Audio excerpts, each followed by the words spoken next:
Hi, I'm Carlin. In early 2020, I was the knitting Democrat who accidentally went viral on the internet for going to a Trump rally and then left the party. I became the conservative darling, was on all the shows, traveled around the country, and then realized that conservatives were no better than Democrats. If there's one thing that I've learned, it's that both political tribes are two sides of the same coin. But it wasn't all bad. On my journey, I became obsessed with understanding the woke ideology and the culture war. I broke the story of the city of Seattle doing segregated training with its employees. How bad has this stuff become? The city of Seattle has now put out, I'm not kidding you, this is according to Dr. Carlin Borisenko, who's an organizational psychologist. The city of Seattle asked its white employees to voluntarily spend a day off in a training about their internalized racial superiority. I broke the story that led to the first ever federal lawsuit against critical race theory in the schools. I broke the Coke Be Less White story, one of the biggest anti-woke stories of all time. It got over 30 million views.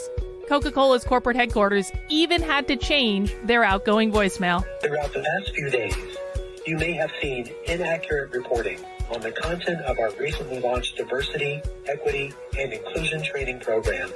I exposed the schools in Burlington, Vermont for grooming middle school children live on the internet. They called me an unwoke cult leader for that. And the Vermont Human Rights Commission slandered me publicly as being a hate channel. I even got called a hero in Breitbart for exposing that the Washington Post was writing a hit piece on Christopher Rufo. I have broken story after story after story about what's going on in the public schools, from Cambridge, Massachusetts, to autistic sex education, to the Department of Education in Michigan, literally training teachers all over the state how to groom children.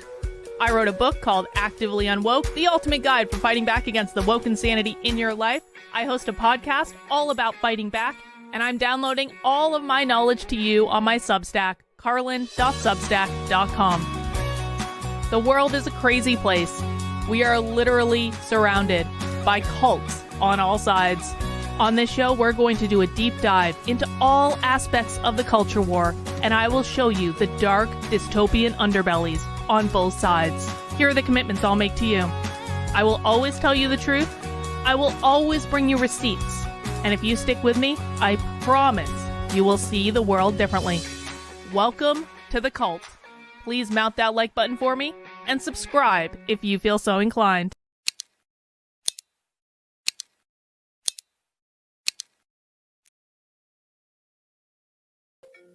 My phone started going off right as I went live. God damn. Stop calling me spammers. The election is over. I get so many. Does anyone else get so many effing spam calls that you don't even answer your phone anymore?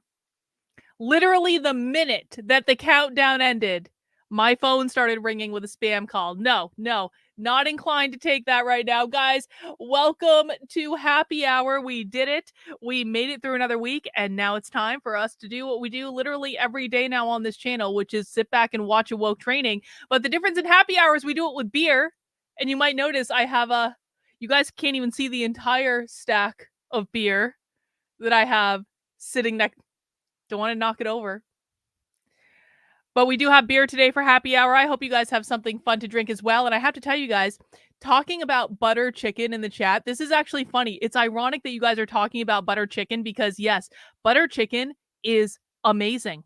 It's so amazing that when I just went to the beer store, well, one of the beer stores I go to near me, I went to the one that was a little farther away today to get this nice tower of beer. And the reason that I went to the one that was a little farther away is because it's near the Whole Foods. Now, one of the things that I love more than anything else is to go into Whole Foods and to wear some merch from my store.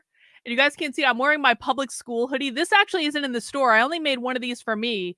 But what this looks like is, I'll show you. Oh no. Where are my screens where I want to show this stuff? I have too many tabs open.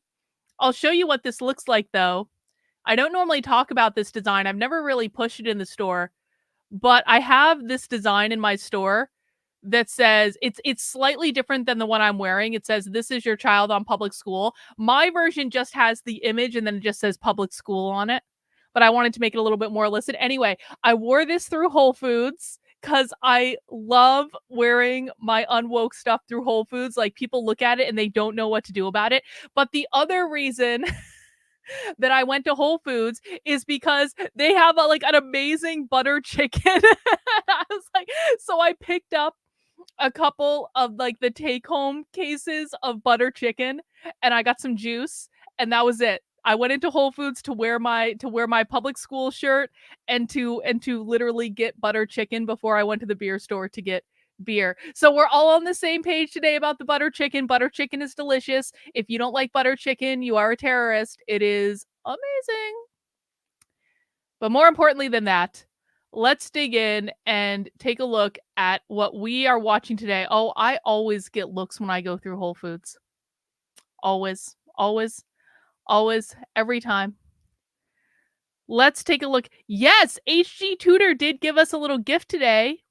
HG Tudor is using his narcissistic psychopathy to fight off the queer Marxists. I don't know if HG Tudor has actually put 2 and 2 together yet to understand that the trans, he calls them the trans narcissists. I haven't watched the video yet, but I saw the thumbnail.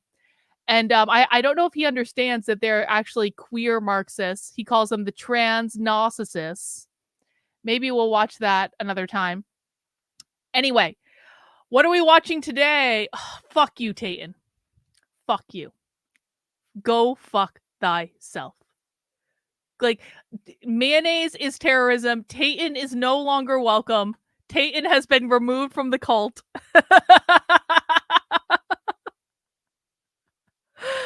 Good thing he paid me $2 to say that on my stream. Mayonnaise. F off, Tayton. F off. We can't be friends anymore, okay?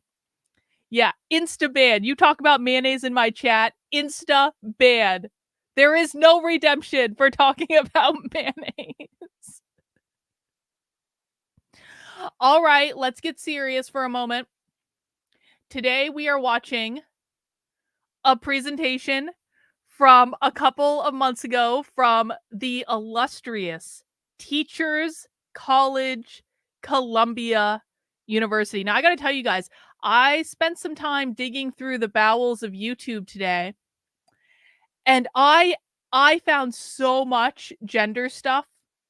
Because, and this isn't a gender thing, but this is like, I think the next version of my How to Speak Socialist presentation is going to focus heavily on the gender stuff and queer Marxism.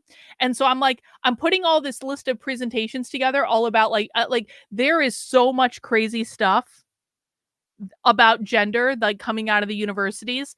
It's ridiculous. It really is. I have like a list of like at least a dozen presentations I want to watch. And so I was going through all of them. I'm like, which one do I watch today? And of course I landed on the one non-gender presentation because I was like, we probably should watch this. Do I like deviled eggs? Yes, but I make them with mustard.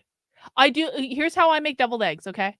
I do just the tiniest little bit of mayonnaise. I do use mayonnaise in them, but just a tiny bit. And I don't like to look at the mayonnaise. So it's like I take just the tiniest little spoonful of mayonnaise while closing my eyes and I throw it in the eggs. And then I take the mustard, which is far superior to mayonnaise, and I use that on the eggs. And then I use dill. That's the key for deviled eggs, dill. And my deviled eggs are amazing. And you don't even know there's mayonnaise in them by the time you're done because the mustardy taste comes through to make them extra yellow and delicious. All right.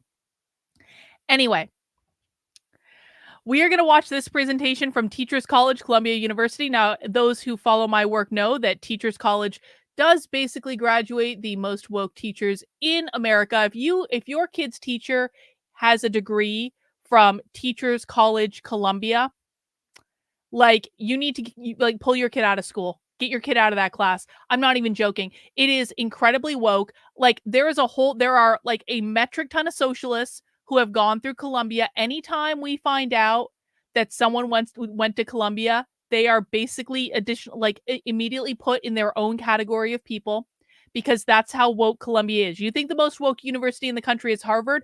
No.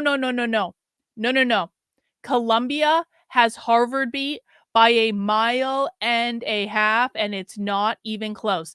And a couple months ago, Teachers College at Columbia University, and you can see this is actually on their YouTube channel, did a presentation called "It's Time to Teach the Truth," a report on American attitudes towards K through 12 education. Now, pop quiz for the chat. What do socialists mean when they say they're teaching the truth? What does that mean? And while I'm waiting for answers, I will say hello to, I guess I won't say hello. I can say hello to everyone watching on Rumble. Hello, JMPPE over on Rumble. Good to have you there. Hello to people watching on Rumble. I appreciate you guys as well. What does it mean when socialists say that they're teaching true history? Yep. Yeah, it means they're teaching socialism. It means they're teaching socialism. Exactly. They're teaching a far left version of history that is pretty much socialism. They're teaching socialism, the socialist truth. Exactly. The anti-capitalist version of history. That's exactly right, guys. So I suspect that this presentation from Teachers College at Columbia University is going to be more akin to all of those stupid conservatives are trying to tell us what we can and cannot teach, but we're going to teach whatever we want. Neener. Yeah, exactly. We're going to get the Howard Zinn version of history today. Let me just read the description. As the U.S. grapples with waves of book bans and anti-inclusive education policies, a representative poll of 1,000 U.S. voters. Well, I'm going to stop you right there. If you only have 1,000 people in a poll, that's not going to be a representative poll. Just FYI. I mean, it doesn't take much more to get it to be a representative poll, but like you need at least 1,200 people to make a representative poll. Just saying. Conducted by Brilliant Corners Research and Strategies on behalf of the Black Education Research Center, revealed that an overwhelming majority support teacher agency and inclusive curriculum.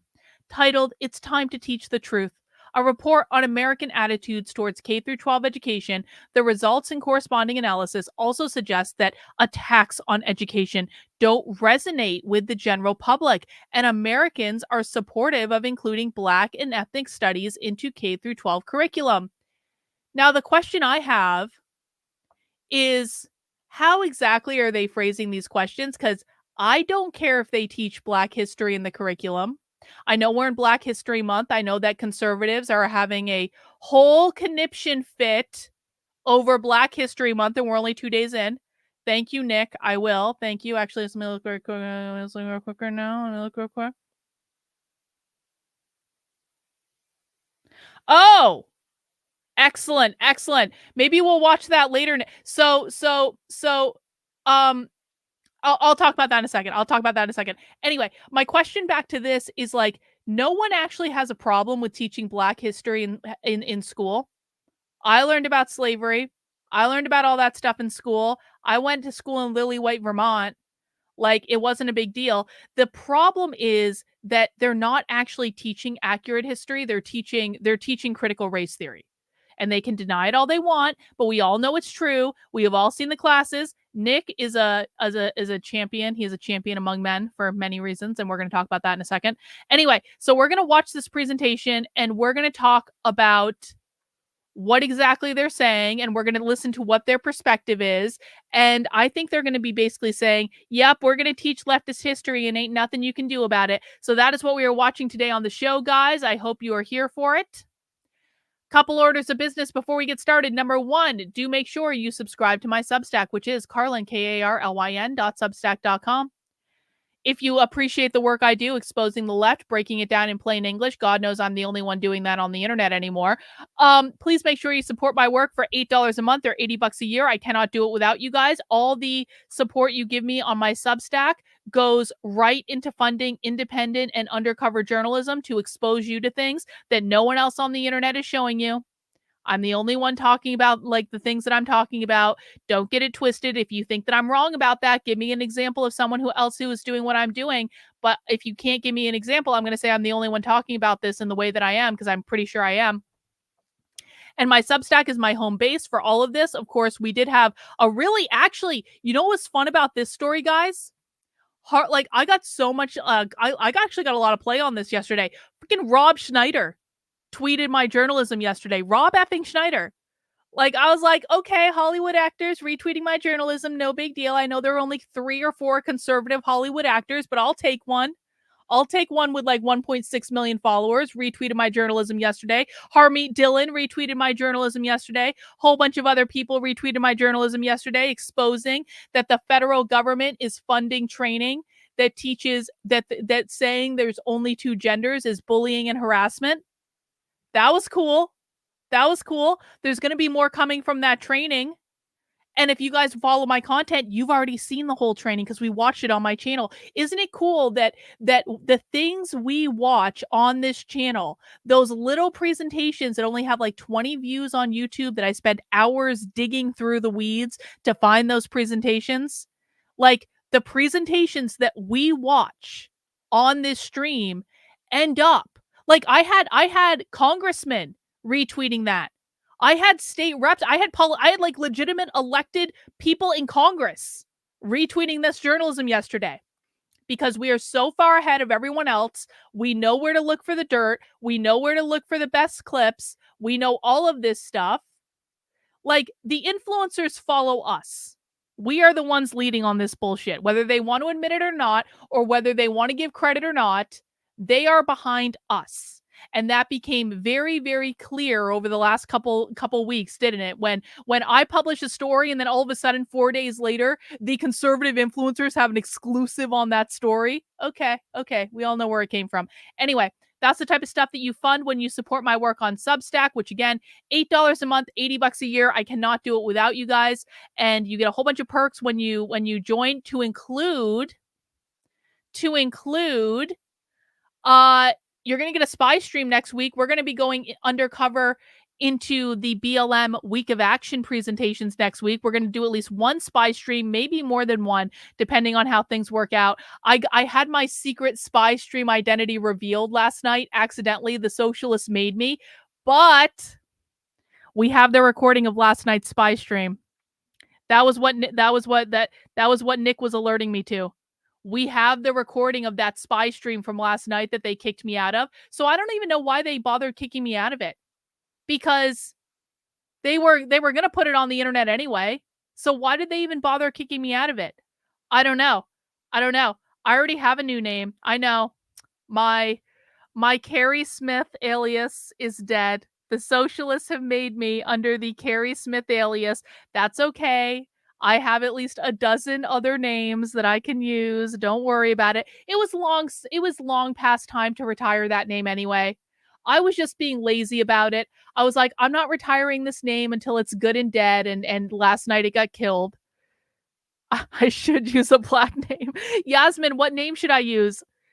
Tell me what name I should use, Yasmin. I know. Don't dead name me, Reagan.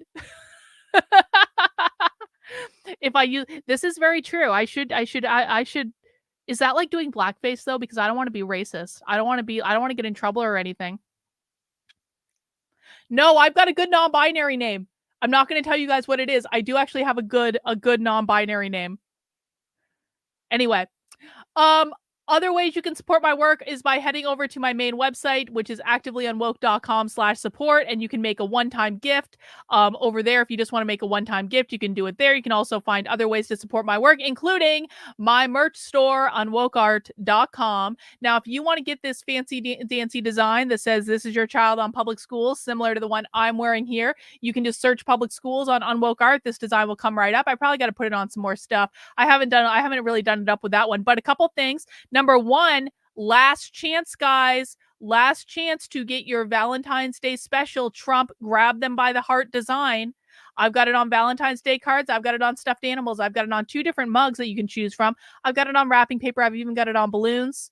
This is a special limited edition Valentine's Day design. I am taking it out of the store after tomorrow because I want to make sure that you have enough time in order to get it shipped to you for Valentine's Day. But you know the Trump lover in your life is going to love it because it's funny as hell. And so you can pick that up in the Unwoke Art store. Also, A couple of you have already ordered the new limited edition Unwoke Wiki shirt with the new Unwoke Wiki logo, my updated Plague Doctor logo. I went a little bit more colorful, a little bit more surreal, a little bit more esoteric this time. We've got some flowers, we've got space. It's beautiful. The colors are so rich. I love it. This is a limited edition design that you can only get in the Unwoke art store. Lots of other cool stuff. We've got this artisan design that I did inspired by Tayton. If you haven't seen this one, because I haven't really talked about it that much, we've got a bougie lady with a beautiful umbrella protecting herself from the communist influences that are all around her. We've got the dystopian collection, the classics. I was just wearing this shirt around the other day. I love this shirt. This shirt is so great. Anyway, lots of cool stuff in the Unwoke art store. And of course, all the purchases do go to support the work I'm doing. And I really do appreciate it. All right, last order of business. You want to talk about the beer? Let's see. Hang on. So we're doing something a little bit different today. I normally, for happy hour beer, get different breweries. But today, I got them all from the same brewery. And it's this brewery that I really like called Prairie Artisan Ales. And where are they based out of? I forget where they're based out of. Oklahoma. They do really, really good small batch beer. And they have all of these different varieties. And a lot of them, I've got 3 sours and a stout. Like, a lot of them are very fruity, kind of like dessert style beers, because I like that sort of thing, because I'm a girl. So I have 4 beers, all from Prairie Artisan Ales, that if you ever get the chance to try them, like, go to your craft beer store. They really, like, their beers are like, they're really effing good. Okay. I have never had a bad one. And these are 4 flavors that I haven't had before. So you guys are going to help me pick out which one to do first. The first one is called Mint Condish, and it is a stout. This is the only dark beer that we have today. It's a stout with cocoa nips, vanilla, espresso coffee flavor, and peppermint. So a peppermint, chocolate, vanilla, coffee stout. That's going to be our first one. Our second one is going to be this one. Tiny S's. Wait, no, is it going to be this one? Yes, this one. And this is, all this says is a sour ale with fruit candy flavors. So this is a candy sour ale. I don't know what the flavors are. I assume there's going to be some raspberry in there because the can is purple. But I guess we'll see. The next one is called Slush. And I love this can. I love it. I love the designs of Prairie Artisan Ales. I feel like they're kind of probably woke, but like, I love them, so I just don't care. And this is a sour ale with strawberry, raspberry, lemon, and lime. It's called Slush. And the last one is called Patches, and it's a gummy bear beer. And this is a sour ale with sour gummy candy, certified colors, and artificial coloring as well. So I don't know what the flavors of that are as well. Those are our choices for today. All from Prairie Artisan Ales. Again, we've got our mint stout. We have our candy sour. We have our lemon strawberry, lemon strawberry, lime, and raspberry slush. Or we have our gummy bear beer. Let me know which one you want me to drink in the chat. And while you're doing that, I will set up our sound for this here stream today. Thank you guys for coming out and joining me. I hope you mount that like button. I hope you're ready to watch some woke training. I'm thinking, and I'm not saying I'm going to do this, I'm thinking about doing a marathon of the gender stuff that I found, because I have so many gender presentations I want to watch. And I'm kind of thinking about, so one of 2 things is going to happen tonight, probably. Either I'm going to get done this stream, and then I'm going to go offline and I'm going to spend some time with my husband. That's option number 1. Or I might continue drinking beer and do a marathon of gender trainings on the internet. That's option number 2. So I'm either going to get laid, or I'm going to get drunk and watch gender trainings. on a Friday night.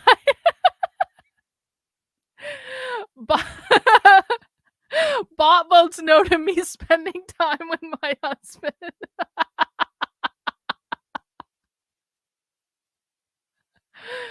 Bot, you're so selfish. So selfish. We have to watch the presentation from last night, too. We have to watch the BLM presentation from last night. We'll see. We'll see. Grandma Nay's like, why not both? We'll see. Maybe I'll do a marathon tomorrow leading up for Socialism Saturday. I don't know. We'll see. All right, let's see. What beer is winning? It looks like actually there's a tie. There's a tie. Okay, break the tie. Someone break the tie. 10, 9, 8, 7, 6, 5, 4, 3, 2, 1. Why isn't anyone breaking the tie? You haven't all voted. You haven't all voted. Someone. Yes, thank you. No, it's back to tied.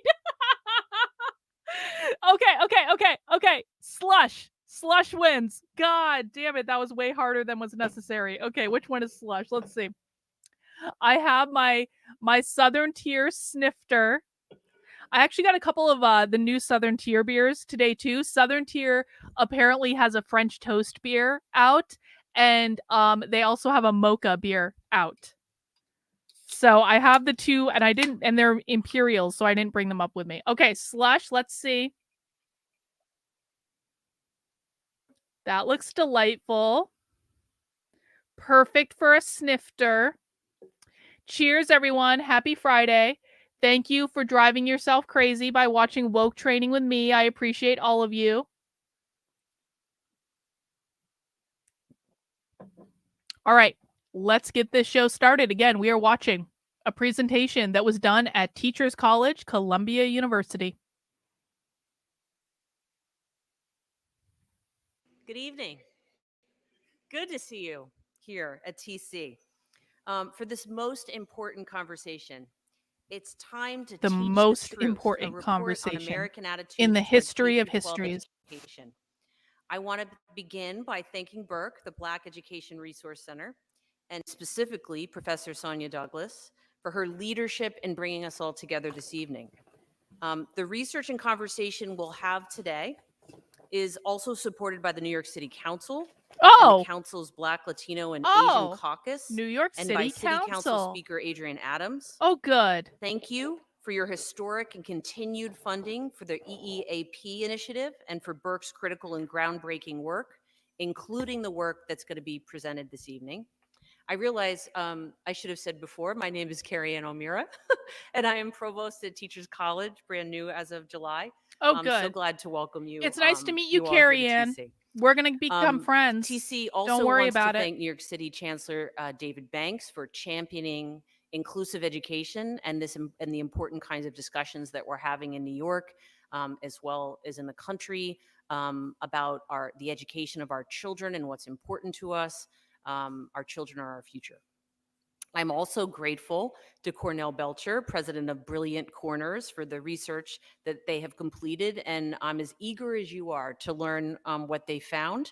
So my remarks will be brief so we can get to it. My job is to introduce the amazing Professor Sonia Douglas. Dr. Sonia Douglas is a professor of education leadership and the founding director of the Black Education Resource Center, known to all of us as Burke at Teachers College, Columbia University. Her research focuses on the politics of race, education policy, and leadership, with a focus on how systems-level leaders conceptualize and center equity in their leadership philosophy and practice. Equity, Among drink. her many outstanding contributions to scholarship, thought, and action are Learning in a Burning House, Inequality, Ideology, and Disintegration, and the Politics of Education Policy in an Era of Inequality, Possibilities Toward Democratic Schooling. In 2017, Dr. Douglas founded the Black Education. I just hit my glass and my fucking beer spilled all over the place. Great. Democratic schooling. Did you guys hear that? What does it mean when a socialist says Democrat? I was looking for a paper towel. What does it mean when a socialist says Democrat? It means socialist. Anytime a socialist says Democrat, it means socialism, because socialists believe that socialism is the only true form of democracy, because socialists believe that socialism... No, Jane, it doesn't mean capitalism. When socialists say democracy, socialists want democracy, right? They want, well, quote unquote, democracy, because to them, democracy means a socialist world. It's all good. I know. Don't just answer to capitalism to everything. It's not always the right answer. Sometimes it's the opposite. Research Collective, now Center, to convene scholars devoted to conducting, translating, and disseminating research that leads to improved educational opportunities, experiences, and outcomes for Black children and youth. Professor Douglas is currently the principal investigator of New York City's Education Equity Action Plan, a Really? $20 million plus initiative What? focused on developing... Bot, or anyone else that wants to. It doesn't always have to be bot, but she usually likes doing it. Can you please look up the $20 million New York Educational Equity Plan? Because that seems kind of important. Thank you. An interdisciplinary PK through 12 Black Studies curriculum and professional learning plan for New York City public schools. And I want to say that before I even thought about applying to be here at TC and thinking about coming here, I was aware of this really incredible work and was so attracted to be at a place where this Do is the happening. work. I want to let you know how very proud President Bailey and so many of our faculty and students are of Professor Douglas and the Burke Center. And I'll just end by a quote that I love. Arundhati Roy said, "Another world is not only possible, she's on her way." And the work that Professor Douglas is doing through Burke, and that I see that will be discussed tonight through Brilliant Corners, and the partnerships that are established with New York City, not only are revealing what is, but works to make what we want to see possible, enabling the future. All right, I got a super chat from Tayton, who is trying to get back into my good graces after he had the nerve to bring up mayonnaise in my chat. Tayton, really?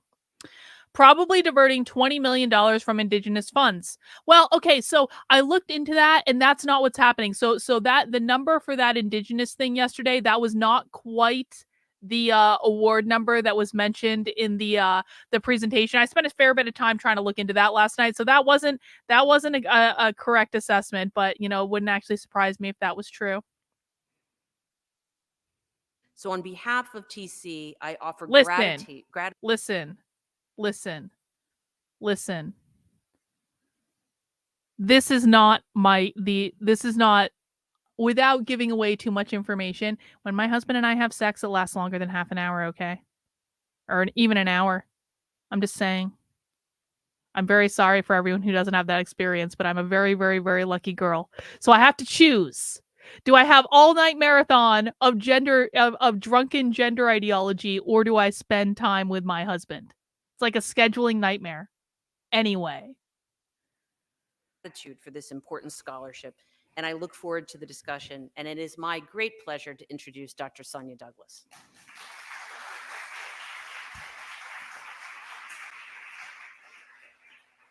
Thank you, Provost O'Meara, for that kind introduction, and thank you to Exactly. President Bailey for your Cheers. attendance and Exactly. support. To all of the TC administration, faculty, students, alumni, thank you for joining us for this very important conversation. I'm Sonia Douglas. I'm a faculty member in the Education Leadership Program and also the director of the Black Education Research Center, where we are committed to facilitating change in education. We are in a really critical moment in American history. I know we say that often, but the stakes are particularly high for education. And so we're really excited to have this conversation this evening to get a better sense of where Americans really are as it relates to their attitudes towards K-12 education. We're aware of the news stories, the heightened visibility of a lot of the protests and resistance and advocacy in various ways that are taking place across the country, as well as policymakers that have taken it upon them. Hang on. No. This isn't true. There are a lot of male, so like again guys, remember these socialists don't care about gender.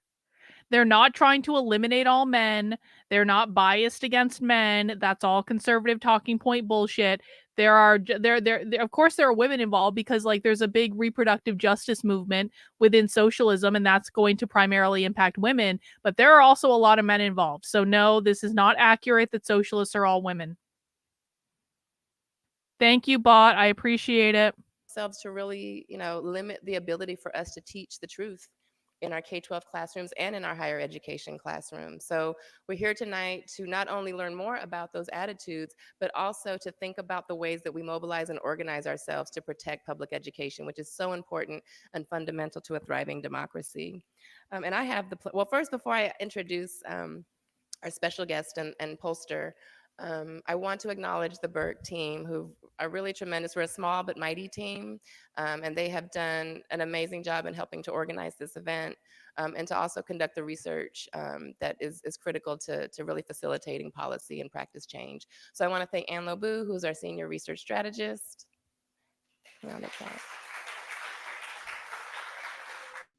Alexandria Lowe, our program manager.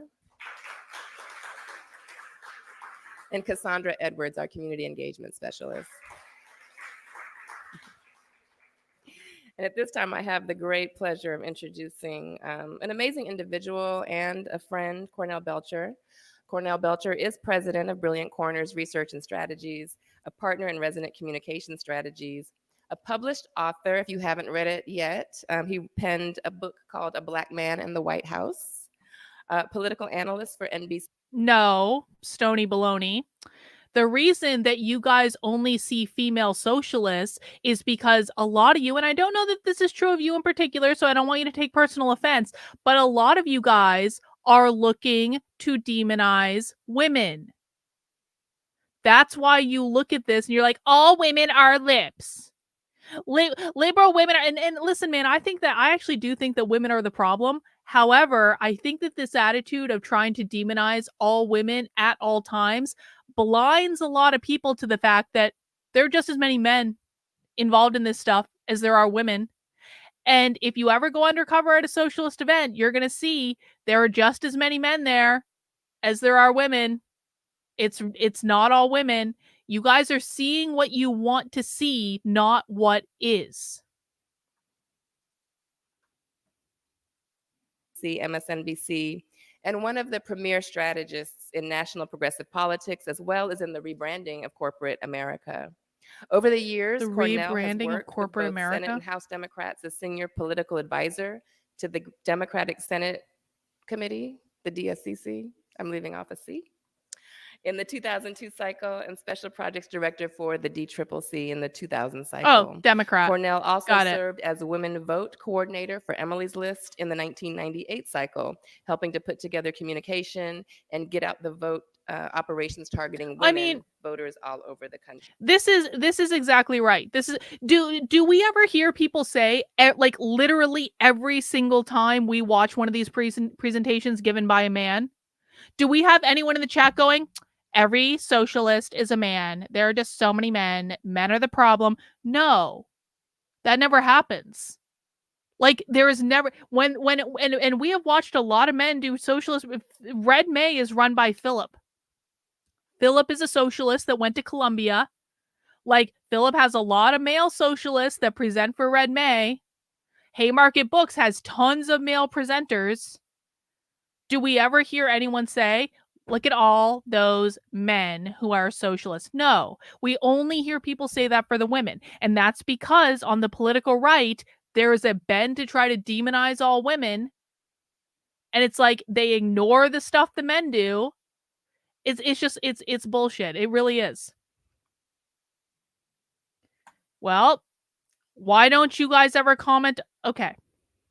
If this is the discussion that the men in the chat want to have, because the men want to blame women for all of this when none of you did anything to stop this. If we're going to go down this road, where the fuck are all the men who are supposed to be the leaders stopping this stuff? Why are there no men that are actually fighting back against any of this in any concerted way? Are you all too weak to fight back? Are you all just poor victimized men of society, and that's why you can't do it?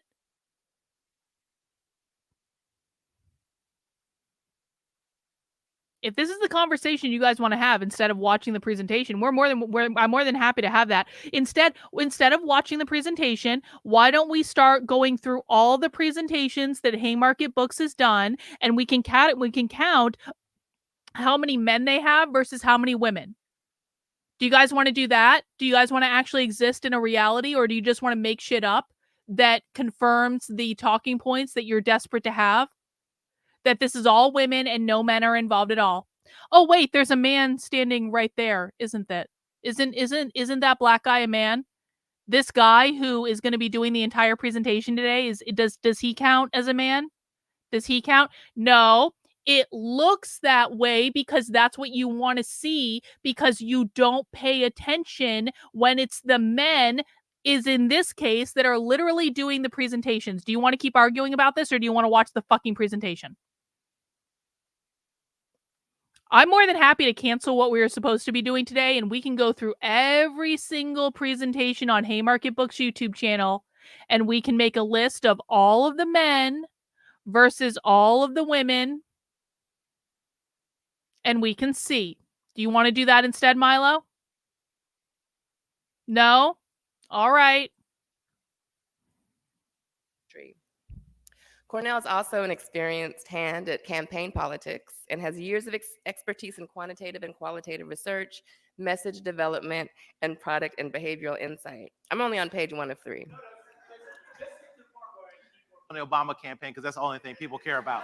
Worked on the Obama campaign. And we can end Okay, it. so I'll skip Worked Newark, on the Atlanta, Obama and progressive campaign. organizations from the NAACP to the Congressional Black Caucus have also Obviously. turned to Cornell to help them navigate a changing and volatile issue environment. And of course, he was part of the team that helped to elect Barack Obama. So at this time, I'd like to welcome Cornell, who's going to share some of the key findings from the report, and then we'll engage in a conversation about those findings. Thank you. Thank you. Thank you. I'm going to take that clicker.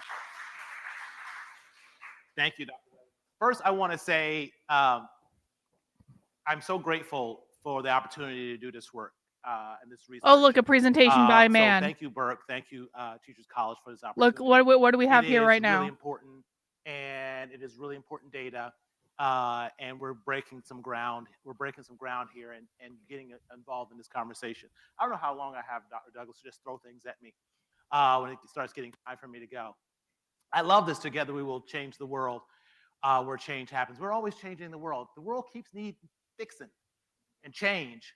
And so you all have a big job because I'm about to retire. It's time to teach the truth. I'm going to dive into the data here. The methodology, you all got that, yada, yada, yada. It's good polling. I think they want me to stand still probably, but I'm not going to stand still. If it was good polling, bro, then why did you just skip over the slide about methodology and say, trust me, bro, pinky swear, it's good and accurate polling, promise. What did that slide actually say? Hang on, what did that slide actually say? Data. The findings are from a proprietary survey of 1,000 U.S. registered voters conducted by Brilliant Corners Research and Strategies on behalf of the Black Education Research Center. The survey was conducted by phone using professional interviewers on August 7th and ending on August 15th. The survey sample was drawn randomly from the voter file, and the data was weighted slightly to adhere to population demographics in the voter file. The margin of error overall is plus or minus 3% with a 95% confidence interval. Notably, the margin for error with subgroups will be higher depending on the size of the subgroup in the sample and the size of the actual response to any given question. What they're not telling us in the methodology slide, what were the demographics in terms of like how many of the participants identified as Democrat and how many identified as Republican and how many identified as independent? That's what they mean when they say subgroups. They have all that data. I promise you, they pulled on all that data. Maybe they'll talk about it. I'm betting not. But how many people, what percent of their 1,000 voter file, 1,000 person voter file identified as Democrats is what I want to know. I know, Rottweiler. I know. We might watch it later, okay? We're going to watch it at some point. I just don't know when. But I know I am aware of the HG Tudor video, okay? I'm aware. Thank you, though. Appreciate it. Here, the methodology, you all got that, yada, yada, yada. It's good polling.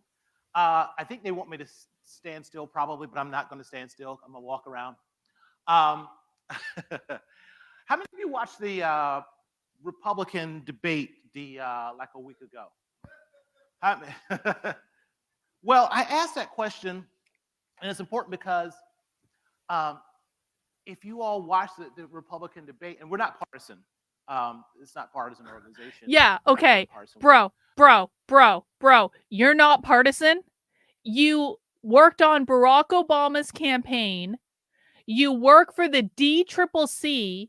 You're presenting to an audience where when you said, how many of you watched the Republican debate, there was laughter in the audience. Have you ever worked for someone that's not on the left? Has that ever happened? But you're nonpartisan? Okay, bro. Yeah, I'll pinky swear, trust you, bro. Okay, sure. But if you watch the Republican debate the other evening, I'm gonna turn my mic down. I'm way too the loud. awkwardness of talking about sleeping with teachers, you would also see that teachers were being made the enemy, and to a certain extent, the front line teachers and the organizations that represent teachers were really being targeted and made the boogeyman. Now, Politics 101 is define the debate, win the debate, and define who the bad guy is, and then sort of counter yourself to the bad guy. And increasingly, teachers are finding themselves the bad guys and the boogeyman in a political conversation. Because teachers are the bad guy and the boogeyman. boogeyman. Or worse, and that's why I think a lot of this data is important for us in the education space, for better or worse, K-12 public schools are becoming ground zero for the cultural political wars. And we see it, we're hearing it everywhere. And whether you like it or not, and most of us don't like the idea of education being politicized and being used as a wedge issue, it's being politicized and used as a wedge issue. So let's try to understand that and how to push back. Let teachers teach and stop playing politics in the classroom is a major takeaway from this. Because while there's partisan people playing politics with education, most Americans don't want education in this space. They just want teachers to teach and kids to learn. Americans trust teachers and want them to lead the way. A majority, 51%, agree that teachers are professionals who can be trusted to decide what information to teach children, and that individual parents shouldn't be able to dictate school curriculum. That's really, really important. That's really important because right now, and I'm from, I grew up in Virginia and Norfolk, and the Governor Youngkin, one of his things was parental rights, and now you're seeing parental rights sprang up all across the country. Now, who can be against parental rights? I mean, sure, parents should have rights. Who could be against parental rights? But increasingly, parental rights is becoming a way, at least from a legislative standpoint, to veto and determine and dictate curriculum. Now, a majority of Americans trust teachers to teach and set the curriculum. I want that majority to be larger. I want that majority to be larger. Part of the issue is that you do get a big partisan divide. While independents and Democrats, a majority, agree that they trust teachers, the plurality of Republicans don't trust teachers. And again, we're not partisan, but I'm just calling out sort of the partisan divide that's happening here. So increasingly, teachers are becoming a focal point in this political conversation, and we got to grow that number. And we're going to get to it. We got some messaging I think sort of helps us grow that number. The anti-woke education agenda is not popular among most Americans. Now, again, we're not partisan, but if you're watching the Republican primaries, which everyone should, you should watch those primaries. This is why I question the demographics of their polling sample, because you're telling me that I'm okay. So one of two. You know what? Actually, both these things could be true. Maybe there is a possibility that this poll is completely accurate, and that conservatives have completely failed to educate the general populace about what is going on. That's very possible, guys. That is very, very, very possible. I think that the conservative right and conservative commentators and conservative pundits have way too much hubris. They believe that everyone is on their side. They believe everyone sees things like they do. They believe that they are literally bringing down Harvard University right now, which is not happening in any way. They believe that everyone understands that the schools are irrevocably broken. They believe that everyone is against critical race theory. They believe that everyone is against the gender stuff. They believe that it's obvious on the face of it. They laugh in the faces of anyone who dare question them on this. I really do believe that most people on the political right have absolutely no idea that there are a lot of people out there that could be on their team, but that they have not adequately messaged to. That absolutely could be the case. And if these results are accurate, that is exactly what's going on. And that should terrify everyone. You have a conservative base that only talks to each other, that only listens to conservative influencers, that are in their own echo chamber. We know they don't listen to the left.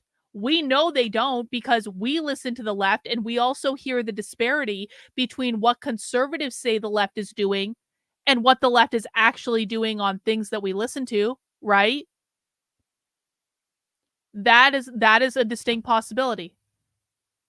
The other possibility is that the sample that this person polled skewed disproportionately Democrat, and the results that we're seeing are a reflection of the disproportional polling sample that veered Democrat.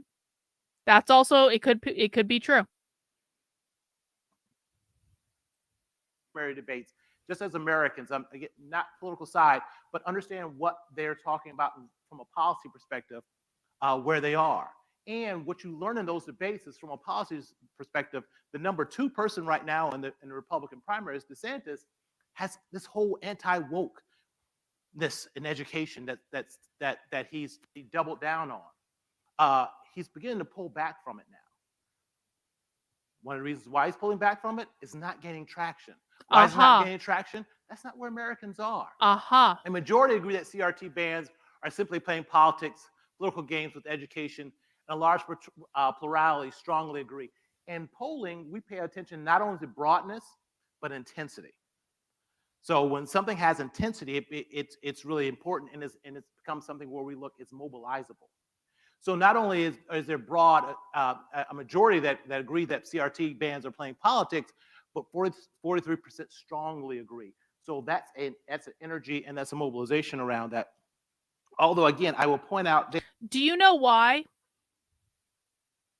Do you know why independent voters, disaffected lefties, Democrats, progressives might believe that CRT is just playing politics? Does anyone have any ideas about why that reality might be true? Do they just, this is just a non-issue, this is just a political game? Why might they believe that? I have an answer for this, but I want to see what you guys have to say. Why might the majority, well, not the majority, 43, well, no, 58%, you're like, it is a majority. Why might 58% of the American people believe that the CRT stuff in the classroom was just playing politics? It was just political games.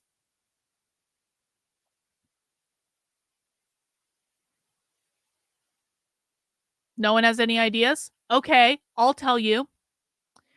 Because when the whole CRT thing was happening, there were all these reporters that went to the conservative like groups that were protesting at school board meetings and stuff like that, and they would say, what is the definition of critical race theory? What was the answer that people gave when they were asked by reporters? What's the definition of critical race theory? Do you guys remember? I remember. When the average conservative is asked to define critical race theory, they do not know what it is. To this day, they don't know what it is. They have no answer. They just go, it's racist. They don't have a definition. I have a definition. Critical race theory is an ideology that started in academia in the 70s that says racism exists everywhere in every person and everything and every interaction. And the job of the critical race theorist is to explore how, not if, how racism exists in every single interaction and institution and conversation, et cetera, et cetera, et cetera. Because one of the core tenets of critical race theory is that racism is always assumed to exist. Conservatives called every single thing under the sun critical race theory. They got caught in gotcha after gotcha after gotcha after gotcha with liberal media. Moms for Liberty did not help out with this because Moms for Liberty couldn't actually define it either. And then Moms for Liberty just started banning all the books they don't like. And it created, yes, the average conservative answer is it's anti-straight white male, which actually critical race theory is not. Bot found the slides. Thank you, Bot. Appreciate it. Thank you. Thank you. So that's why, guys. That's why. The conservatives dropped the ball after crying wolf. This is why, for like about a year, I was yelling at people going, you need to memorize the definition of critical race theory. You need to memorize the definition of critical race theory. You need to memorize the definition of critical race theory. Why haven't you memorized the definition of critical race theory? Why can't you explain what critical race theory is in an easy way? Like, what we're seeing in this is the result of conservatives not taking this seriously.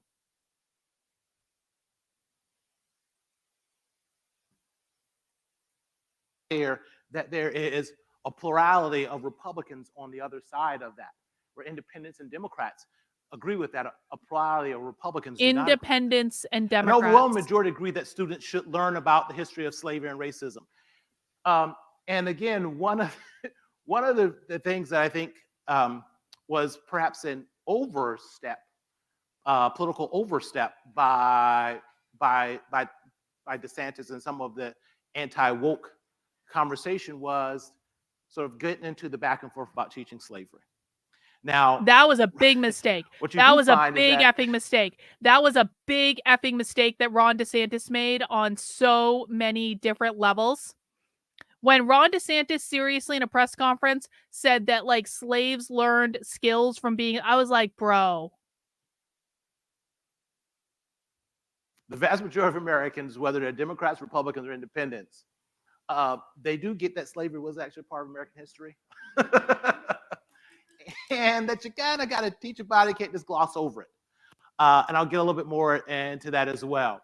Over 3/4 agree that teaching critical thinking skills requires teachers challenge students with alternative viewpoints, and even those that are unpopular. So these ideas about narrowing curriculum and not making people uncomfortable with topics, you do have about 30% base of voters who consistently land in that space. But for the majority of voters, therefore teaching our kids critical thinking skills and challenging them. And that's how you make a better America. By the way, Dr. Douglas, anything you want to just jump in here, because this is a conversation, just jump in here and along with this conversation. But I also at the same time, I do want to say that around some of these hot button issues like book banning and critical race theory, there is a sentiment on the right that's real, that these things are threatening their kids. And I don't want us to ever disrespect that. That when people feel threatened and they feel the kids are threatened, and that there are things that are going to do harm to their kids, of course they're going to mobilize around it. So not to make a value judgment, but it's a conversation point. And it's not to demonize people who in fact feel that something is threatening their child. Because if something's threatening my kid, well, my kids are in college now, so I don't really care about them. But when something's threatening my kids, of course you're going to mobilize. The anti-woke education agenda is not popular among most Americans. By the way, we should stop using the terminology of those who are trying to define the debate. And I think that's really important from a campaign. Look, I do campaigns. I'm a political hack. But I think campaigns are vehicles to solve problems. If you have a problem, you build a campaign to solve that problem, right? And it can be some of the toughest problems in the world. You have you have a senator who doesn't have a lot of experience with a Muslim-sounding name, and he's black, and you want to make him president. You build a campaign to solve for that problem. So you build campaigns to solve for these problems, but we have to stop taking their language that they have defined in a negative way. Because in our polling, even progressives aren't in love with woke. They have done those on the other side of this who want to make a boogeyman out of education in this. They've done a very good job of defining it. Now, you got to pick your battles. Do we push back and fight and try to read? They're going to change the language. He's telling us they're going to change the language. Hell, most of you young people weren't even around when it came up. Or do you want to move the language and shift the conversation at a different point? I, for one, am going to stop using their language altogether. Woke, you mean inclusion and diversity? Yeah. Stop using their language. And anyway, 2/3 of voters and a plurality of conservatives supporting adding ethnic studies to K-12 public school curriculum. Now, not as strongly as everyone else, but even conservatives say that adding ethnic studies to K-12 public school curriculum is a good idea. Education landscape. So, voters perceive their local public schools as much higher quality than nationwide public school. So it's my school is okay. It's those schools over there. Now, those schools over there are the problem. We see this all the time in education, and I do a lot of statewide work in education. I was in North Carolina about 2 weeks ago doing focus groups with parents down there, and it's the conversation, well, I know my school's teachers. I know my teachers, and they're good people, and I think my school's doing a good job. Now, I don't know about the rest of the state. We see a lot of that here in the differences between perceived quality of their local schools and schools overall, where you do have 60% thinking that their local public school is doing excellent or good job. Now, there's a really big break here when you look at urban parents versus rural and suburban parents. And you have large majorities of suburban and rural parents who actually think their local schools are doing much better. Urban parents are divided on whether or not their public schools are doing better than overall schools. So there's a real big difference in perception around the job that public schools are doing, even between parents versus urban, rural, and suburban. Suburban parents are among the most content with their school education, for a multitude of reasons which we're not going to get into this evening. There's consensus that the country is not spending enough on education, particularly among black voters. This is a big deal. You do have, even among Republicans, you do have a slight majority of Republicans who say teachers don't get paid enough. And from qualitative research, again, it's just in North Carolina, talking about teachers' pay.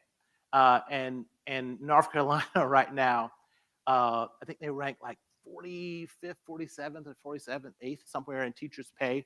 And this is the funny part. So Texas, Houston is actually running ads in North Carolina to steal their teachers because they say, we're going to pay you more. So come to Houston. So this is a real battleground. And by the way, the boldness of Houston to say we're going to run ads in another state to steal your teachers. Right? Seriously. But teachers should be, people should be competing for teachers. That's a good thing. Pay your teachers more. But even among our more rural conservative groups, there is a sense that teachers and pay and teacher satisfaction and competition and the future for their children could all run back and are connected to teachers. So teacher pay is I think it's a big issue, and we should push for better teachers pay, because like in Carolina, teachers shouldn't have to have a second job to teach your badass kids. A majority agree that CRT bans are playing with policy. This is what I was talking about earlier. Among liberals, Black voters, and those who trust educators to make curriculum decisions, a majority strongly agree that CRT bans are playing politics with education. Hang on. Again, why you see. Look at the demographics of who answered this question among liberals, Black voters, and those who trust educators to make curriculum decisions. So leftists, probably leftists, though not all leftists, and leftists. Do you guys see how he's manipulating that? Now, the thing that concerns me is the Black voter piece, because to be quite frank, Republicans and conservatives are doing an amazing job of giving Black voters absolutely no reason to vote for them. They've gotten really effing racist in the past several years, like legitimately racist. They're driving away Black voters. And so when I see them saying that, like I can accept like leftists, whatever. But like when I see them saying like Black voters think that like the CRT stuff is just playing politics, well, that kind of makes sense, doesn't it? Because conservatives kind of seem to be playing politics with a lot of the race stuff right now. The airline stuff, the talking about how Charlie Kirk saying that if he sees a Black pilot, he's not going to feel safe. Like them making this big show about like every single Black person is a diversity hire. Like, guys, it's effing racist. It really is. Like that crazy bitch who got in trouble and dragged on Twitter for tweeting a picture of a smiling Black girl and saying Target is insufferable for having a picture of a smiling Black girl. That's racist. Legitimately racist. Black people don't like that. Even Black people who are like on your team don't like that.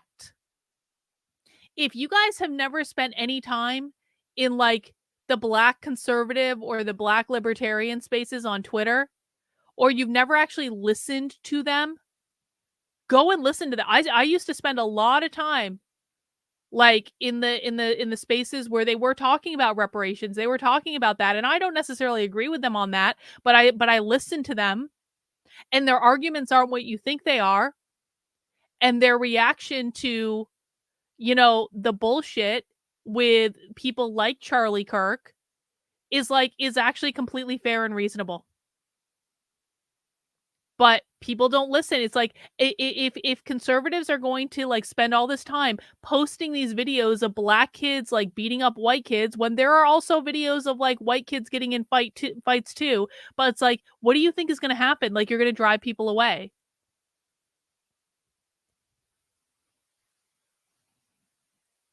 How these hot button sort of cultural is playing nice, and really racial issues. Issues are playing up. I mean, again, go back to I live in DC now. I've been in DC now for like 20 years, so I'm a Washingtonian. But go back to my state, Virginia. One of the first things that our governor did when he came in was ban CRT. CRT isn't taught in Virginia in K-12 education. You see this across states. In Arkansas, Tate, and this is a really good example of this. Did you guys see there was a video going around of like a black kid skiing? And they were saying like diversity hits the slopes. And they were complaining about a black kid skiing. Like, really? Really? That's what we're doing now? We're complaining about black people skiing? Really? Okay, that's like literally racist, but okay, keep going. Fine.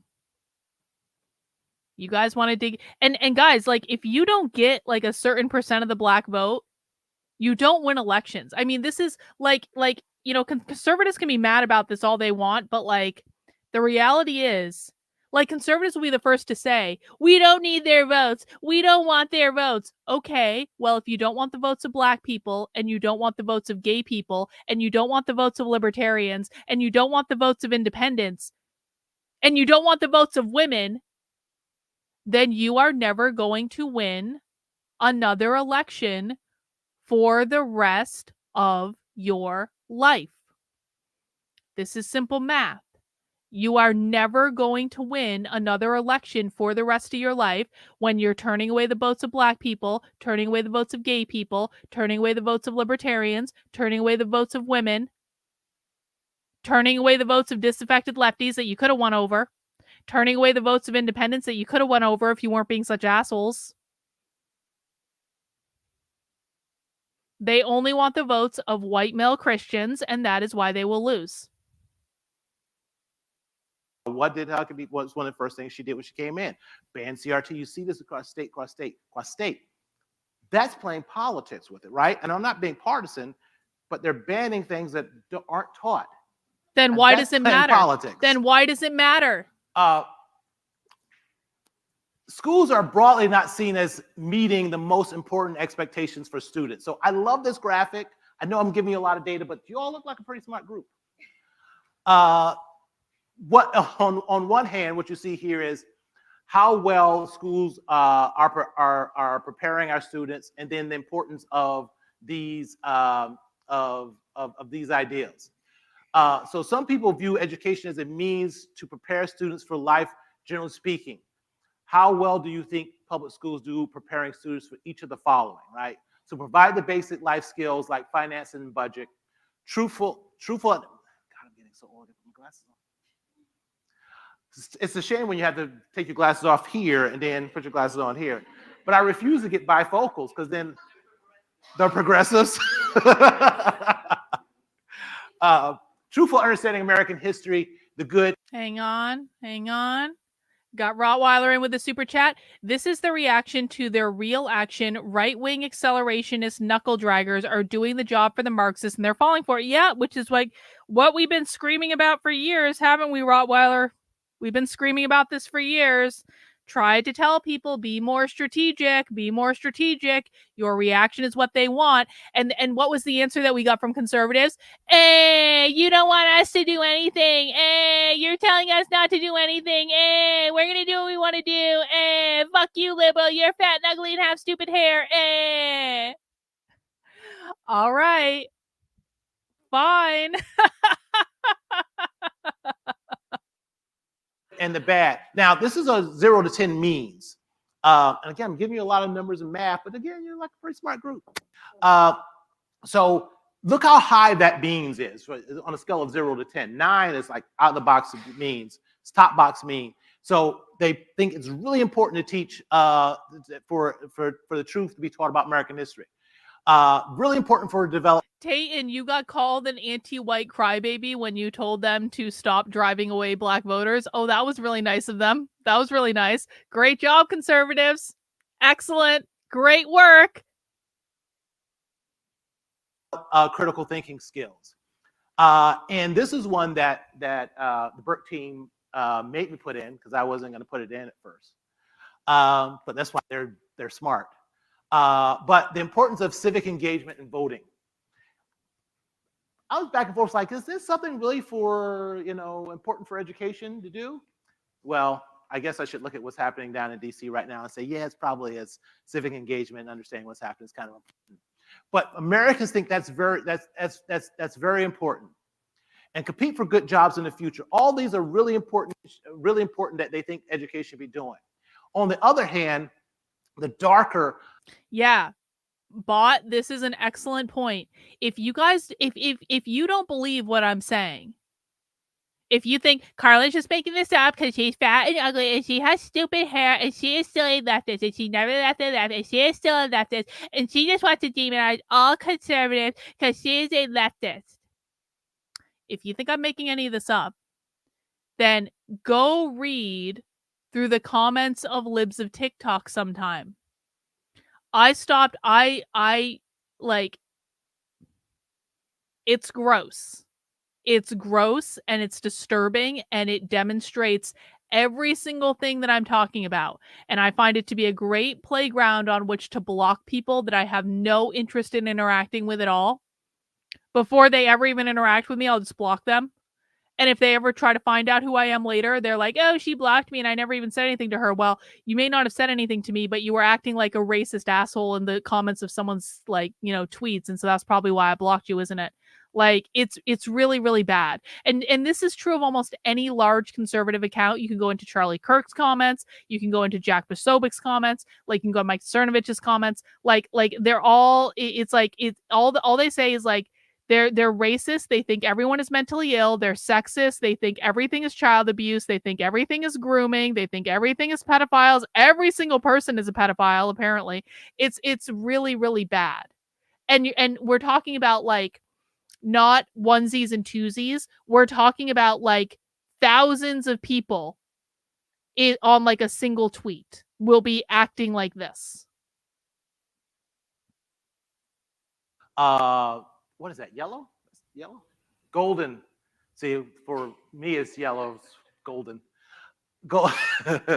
It's how well prepared they think schools are doing. So look at that gap on the most important things they think and how well they think in education is preparing. And that's a big gap around some of the most important things here. And in fact, I'm going to show you one of my favorite graphics because I'm a data nerd. One of my favorite graphics is this one. So the further to the right, the more important they think this issue is for education. I can't even see that slide on my screen. The further up, they think better prepared. Further down, not prepared. So you see these things far to the right, but below that line, provide basic skills, compete for good jobs, develop critical thinking, responsibility about civic engagement and democracy. That circle, really important things that they want education to be doing. And I know you all have that there too. So, because I'm not the only person. It's not even clear on the full video, to be honest. But so also, I don't think that'll help. Really important things, but they feel public education's got to do a better job of reaching those, of shrinking that gap between what they feel is really important and the job that education is doing. Educational freedom. An overwhelming majority agree that students should learn about racism and that teachers should be able to talk about controversial and uncomfortable topics, right? So students should learn about history of racism and its impact. Overwhelming. And when you look, it's not often you get such a large, like, if I could ask if the sky is blue, and I probably wouldn't get 60% of Americans who would agree that the sky is blue. But some of these are base values around teaching the truth, teaching uncomfortable points, and that teachers should be free to discuss politics, and teachers should set curriculum. These are big, broad values that Americans overwhelmingly agree with. And by the way, some of the reasons why you think you're seeing some of the candidates who are pulling back from some of their most strident anti-wokeism. Now I'm going to read, now teaching the truth about history, increasing teacher pay, and raising teacher standards seen as top ways to improve public education. Tayton, thank you for the super chat. Students would learn politics the way we want, but parents shouldn't politicize education. Ironclad law. Yeah, I agree, Tayton. Thank you. Education. So we also did the battery on what are ways to improve public education. And we gave them, and so we did a whole battery around that. And the dark gold, strongest support, somewhat support the light gold. And what you see here, you can see it on the left here. Teach the history of slavery and segregation. Increase teacher pay, raise standards for teachers, increase discipline, but also things like armed security. And Americans are increasingly frightened about what they see happening in their schools, and armed security is one of the things that they see as a way to engage that. But also ethnic studies, but also a lot of break in the data around ethnic studies, around partisanship as well. And here, the Black Studies unit, which is something that we really want. Nearly 3/4 of U.S. voters support adding Black Study unit to the school curriculum. Folks, Americans aren't against diversity. They aren't. I mean, look around this room. How can you be against this room? You're diverse. This is why the right will inevitably lose this argument against DEI. I did a podcast about this not too long ago, and you can find it on my Substack. Where I talked about this on a stream too. The problem with DEI is not diversity, it's not inclusion, it's equity. Equity is the only problem with DEI. And I don't care what James Lindsay says, because James Lindsay's got some esoteric explanation for why he thinks diversity and inclusion are bad that doesn't even make sense. So I don't give a flying F what James Lindsay has to say about this. Having different people in the room is not a bad thing. Having a variety of ideas included in the discussion is not a bad thing. That's what diversity and inclusion is. It's about having a diverse array of people in the room and a variety of, and making sure you are including ideas from a variety of perspectives. Neither of those things are bad. The problem comes when you're talking about equity, which is equality of outcomes. When you try to equalize outcomes across every single measure, that's where everything goes wrong, okay? Because you can't have equity and capitalism or equity and private property ownership in the same place at the same time. It just doesn't work. There will always be some people who have more resources than other people. But instead, what are conservatives doing? What are conservatives doing? They're going down this path of demonizing diversity, equity, and inclusion and saying all three of them are bad. Well, no. That makes you look really fucking racist. When you come out and say, if I see a black pilot, I'm going to be scared, that makes you look really fucking racist, bro. Normal people don't mind diversity. They don't mind including a variety of different types of people with different types of backgrounds in the conversation. They don't mind inclusion either. They mind equity. But of course, we can't focus in on one specific problem. We have to read about everything under the sun and try to do the mental gymnastics required to say, this is why diversity is really bad. This is why inclusion is really bad. Well, no, they're not. Sorry. Like, they're not. The only problem comes when you try to equalize outcomes across the board. That is where it starts and ends. And if they had just focused in on the equity discussion and they made it clear to people that equity is Marxism, which is pretty easy to do once you actually explain it, they would be in a much better position. But yeah, exactly. They got distracted again. Because we have to have a war on DEI now. Okay, well, let's see how that's going to go. I didn't expect this presentation to be quite this depressing, if I'm honest about it. I'm kind of like watching it. I'm like, yeah, this guy's right. Like, I'm like, this guy is right. And I can't even, there's nothing even I can say about it. Some people are playing politics with diversity and fear mongering around diversity and changes that are happening in this country. But that's not where the majority of us are. But we can't be silent about it, because the noisy ones, they are the ones that always win. Education messaging. Now, coming to a close, one of the things we want to test is some message frames. Oh, shit. This is what we do a lot in polling. Okay, so I'm going to read you these. So the first one says, truth in history. History teachers have a responsibility to ensure that their lessons reflect an accurate history of this nation and the world we live in. So when radical politicians and parents attempt to whitewash history and remove the parts that they say are too dangerous or unpleasant, we must fight back. These attempts to rewrite history not only diminish the injustices experienced by generations of Americans, they also prevent educators from challenging our students to achieve a more just future. That's going to be they're giving us their messaging.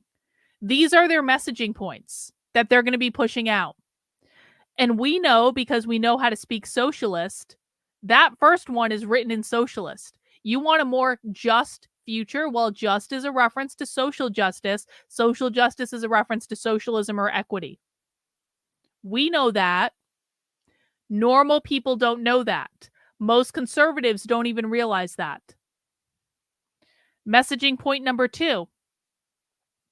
Working for diverse classrooms and inclusive lessons isn't just the right thing to do. It's also a smart move for kids of all races. Students improve their critical thinking and problem-solving skills when they learn alongside classmates from different cultures and backgrounds, and exposure to diversity helps them to navigate our increasingly diverse world, a skill that colleges and employers value. That's going to sound pretty good to parents, isn't it? Messaging point number 3. Last year, the American Library Association, ding, ding, ding, reported that attempts to censor or ban books reached an all-time high, and 2023 is likely to break that record again. Most of the books targeted LGBTQ characters of color, or discuss themes like racism. We know from history that the road to tyranny starts with censorship and book banning. We must oppose this deeply undemocratic and anti-American push to censor books.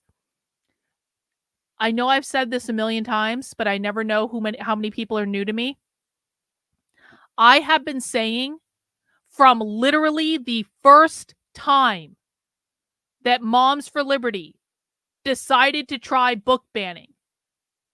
And you can go back on this channel and check, because I made a video the very moment that Moms for Liberty, I think it was back in 2021, went on CNN and bragged about their book banning bullshit. From that moment, I said, this is not a good idea for reason A, B, C, and D. And this is going to backfire, and you guys have no idea what you're walking into. And what happened? Moms for Liberty blocked me on Twitter and then blacklisted me, and that was pretty great. I was ahead of this from the very beginning. And every time I see stuff like this from the left... Oh, but James Lindsay loves Moms for Liberty. Remember, James Lindsay blocked me on Twitter because I dared to speak against Moms for Liberty. He was white knighting for Moms for Liberty because obviously James Lindsay thinks that Moms for Liberty is the most effective organization in the history of the world, even though they basically abandoned the state of Texas. But we don't talk about that. We don't talk about that because James Lindsay thinks that Moms for Liberty is just the bee's knees, and he does everything he can to simp for them and white knight for them on Twitter. And if you ever besmirch the honor of Moms for Liberty or the MILFs for Liberty, as we like to refer to them, then James Lindsay will block you on Twitter and nothing else matters. But the book banning stuff was always a bad idea, guys. It was always a bad idea. It was always going to be used against us. And there ain't no walking it back now. It's too late. This is part of the reason I've just given up. Like, conservatives have doubled and tripled down on the book banning. They have played mental gymnastics to try to rationalize why they had to ban all the books and couldn't do anything else, couldn't focus on any other strategies that were relevant. But here we are, I guess.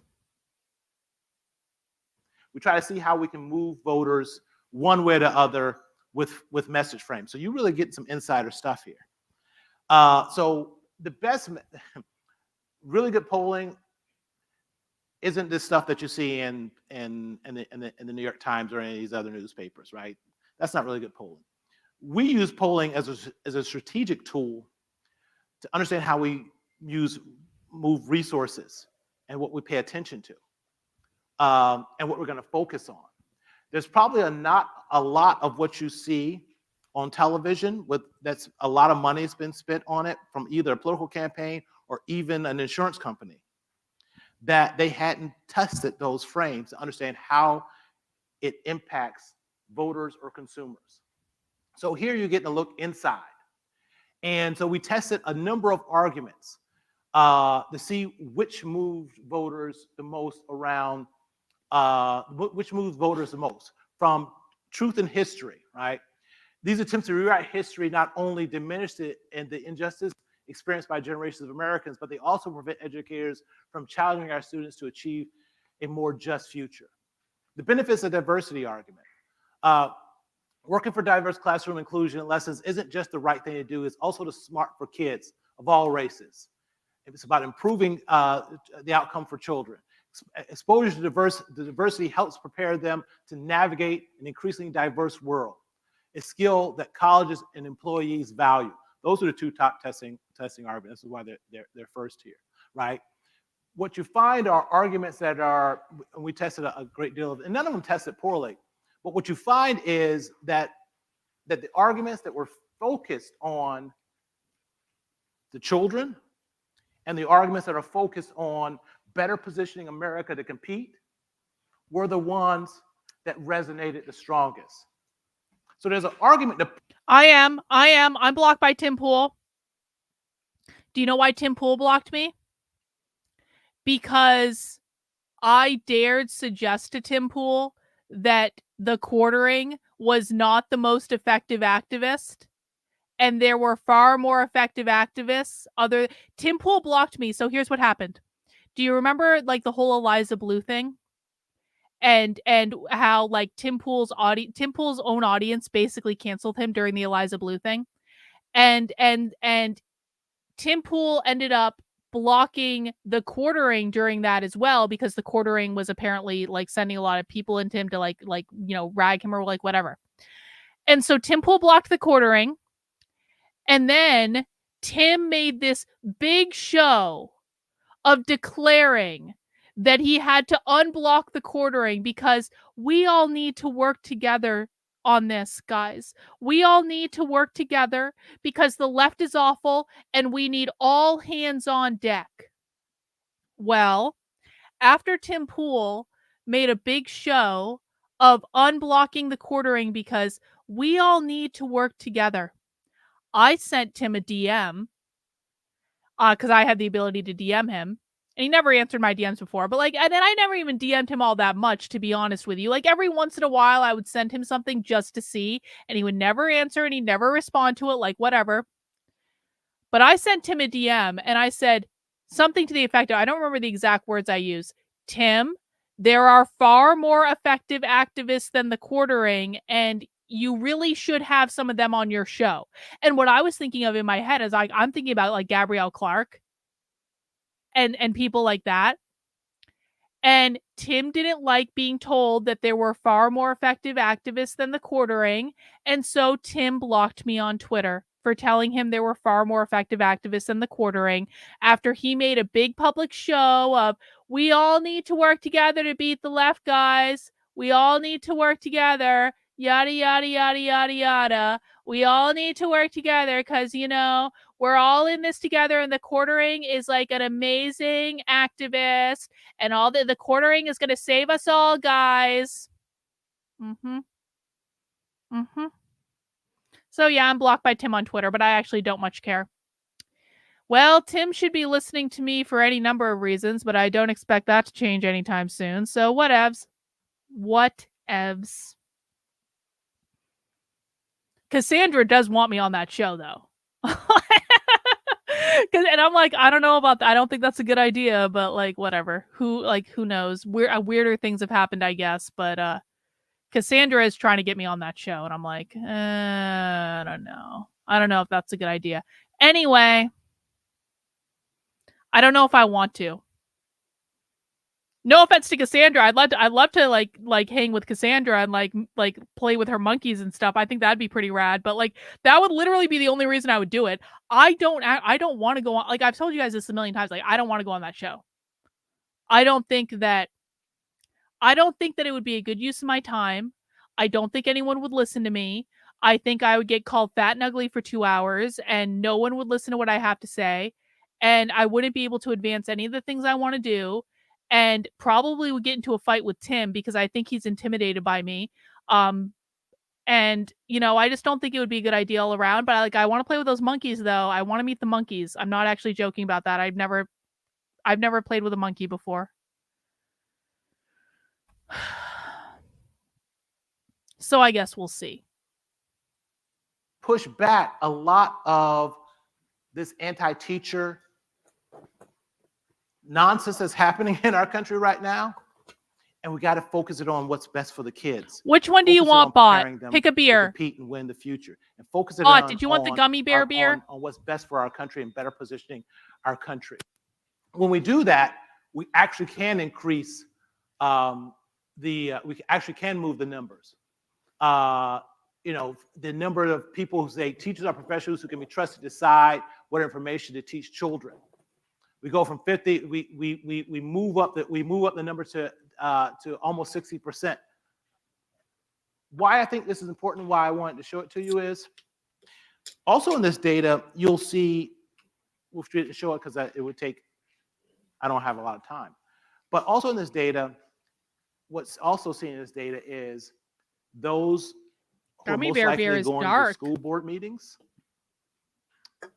are not those who are most likely to be for trusting teachers. They're not the ones who will be most likely for teaching diversity. They're not the ones more likely to be for Black studies, ethnic studies. But they are the most likely to be going to school board meetings. They are organized. Tastes like one too. They're mobilizing, and they're showing up. And they don't represent the values around education of the majority. But you'll be amazed at what you can do if you just show up and you're loud. What we have to do is show up. And we're going to be louder because there's more of us.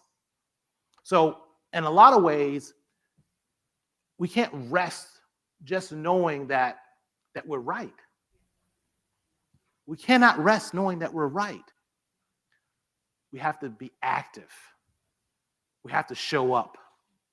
And we have to push back. It's not okay just to be right and silent, because then we lose. We got to be right, and we got to mobilize. We've got to push back on their messaging.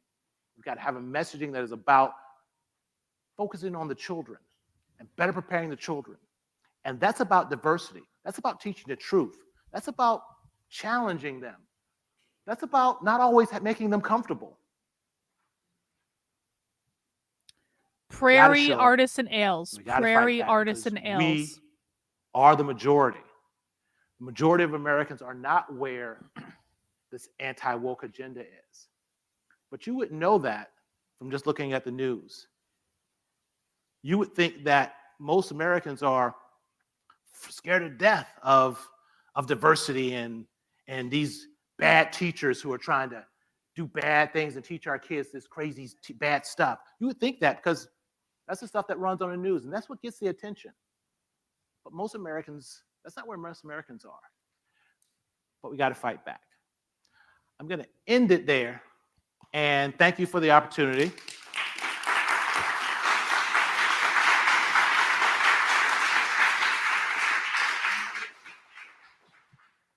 One more time for Cornell Belcher. Oh, thank you. Thank you. No, thank you. Thank you. Okay. So now we're going to have a small private conversation with our closest friends and the cameras. Yeah, but thank you for that. Again, for the poll, for the presentation, helping us to get a sense of where Americans are as it relates to K-12 education. I'm going to ask a few questions, and then we're going to also open it up from the audience. So please take some time to craft questions for Cornell. But no hard questions, okay? I'm sure you can handle any question.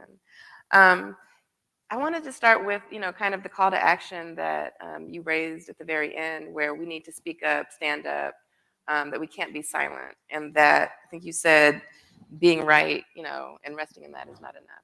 What Is this true? Tim is starting to call out the socialist stuff on the nightly show recently within the last week. I think him or the people around him are paying attention to you. Cassandra pays attention to what I post. Cassandra is very supportive of, like, she's like, Cassandra retweets my stuff all the time. She pays attention to my stuff. I know she does. I don't know. Maybe Tim can be taught yet. Okay. So to be real for a second, I genuinely hope that Tim figures this stuff out, because the videos I've seen of him talking about this, he doesn't understand it. I genuinely hope that he's trying to figure this stuff out. If he wants to learn, I will teach him. In a way that James Lindsay will not. In a way that Chris Rufo will not. He's struggling through the socialist talking points. What does that mean? Cassandra McDonald, it's Tim's it's the booker for Tim's show. She runs the news website and stuff like that. Oh, Tim has been dropping comments about how it's anti-capitalism. Huh. Is there anyone else talking about it being anti-capitalism, or is it just me? I'm being serious when I ask that. You guys know I don't watch people. Is there anyone else that you guys know of talking about it being anti-capitalism, or is it just me? Tell me if there's someone else talking about this. I'm being serious. You guys are how I stay connected to other content creators, because I don't watch anyone. Yeah, that's true. Cassandra and I have come a long way. Hell hath frozen over. Yep.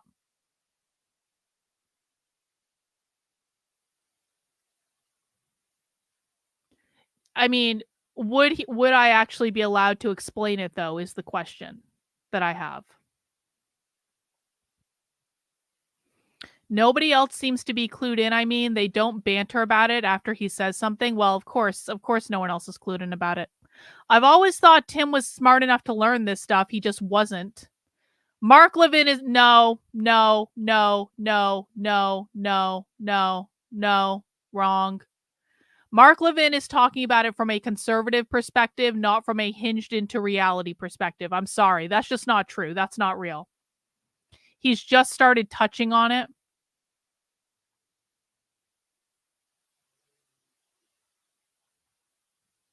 Does Tim understand that capitalism means private property ownership?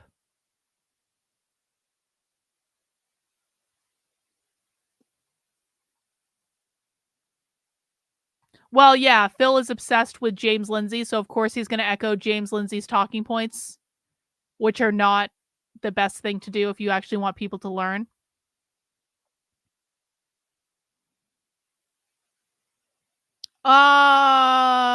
Maybe. I don't really have an opinion on him. All right. Well, I guess we'll see. Needs to happen. Tell us, as those who are committed to education, again, we feel that we're right in terms of the values that we are advancing for children and for the country, but what should we be doing? That would be a big deal if Tim could get this right. That would be a big deal. One of my, many beers ago, I ran track. a lot of beers ago. But half the battle is just showing up, right? What your coach would tell you is half the battle is showing up. And they're showing up.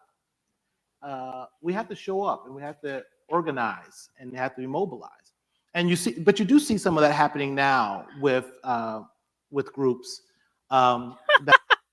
You think Jesse Kelly understands this? Jesse Kelly doesn't understand this. Jesse Kelly doesn't give a shit about this. So I'm not impressed by Tim having Jesse Kelly on to explain it, because Jesse Kelly doesn't know what the fuck he's talking about. Oh, yeah, Mark Levin wrote a part. This is conservatives. Jesus fucking Christ, conservatives. Jesus fucking Christ. Your hero wrote a partisan book that is designed to drive votes for his team. And you have the gall to think that he understands what he's talking about? Have I taught you guys nothing? Truly. Does Mark Levin in his book explain that capitalism means private property ownership and that whiteness, white supremacy, racism all mean capitalism? Has he explained those things? Has Mark Levin ever explained those things? Does Mark Levin understand that? Does Mark Levin understand that the destruction of the nuclear family and the specific targets on the nuclear family have to do with abolishing capitalism? Or is he like, it's about Christianity and Western values? Does Mark Levin talk about it being about Christianity and Western values? Because if Mark Levin talk about it being Christianity and Western values, then he doesn't know what the fuck he's talking about. Because it is not about Christianity and is not about Western values, whatever that means.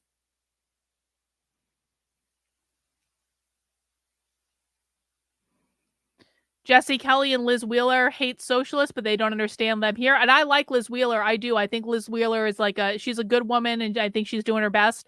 I don't think she understands it as deeply as, I mean, she's had me on her show, man. She's let me explain it to her. And so I'm really not trying to shit talk her, because I actually do like her.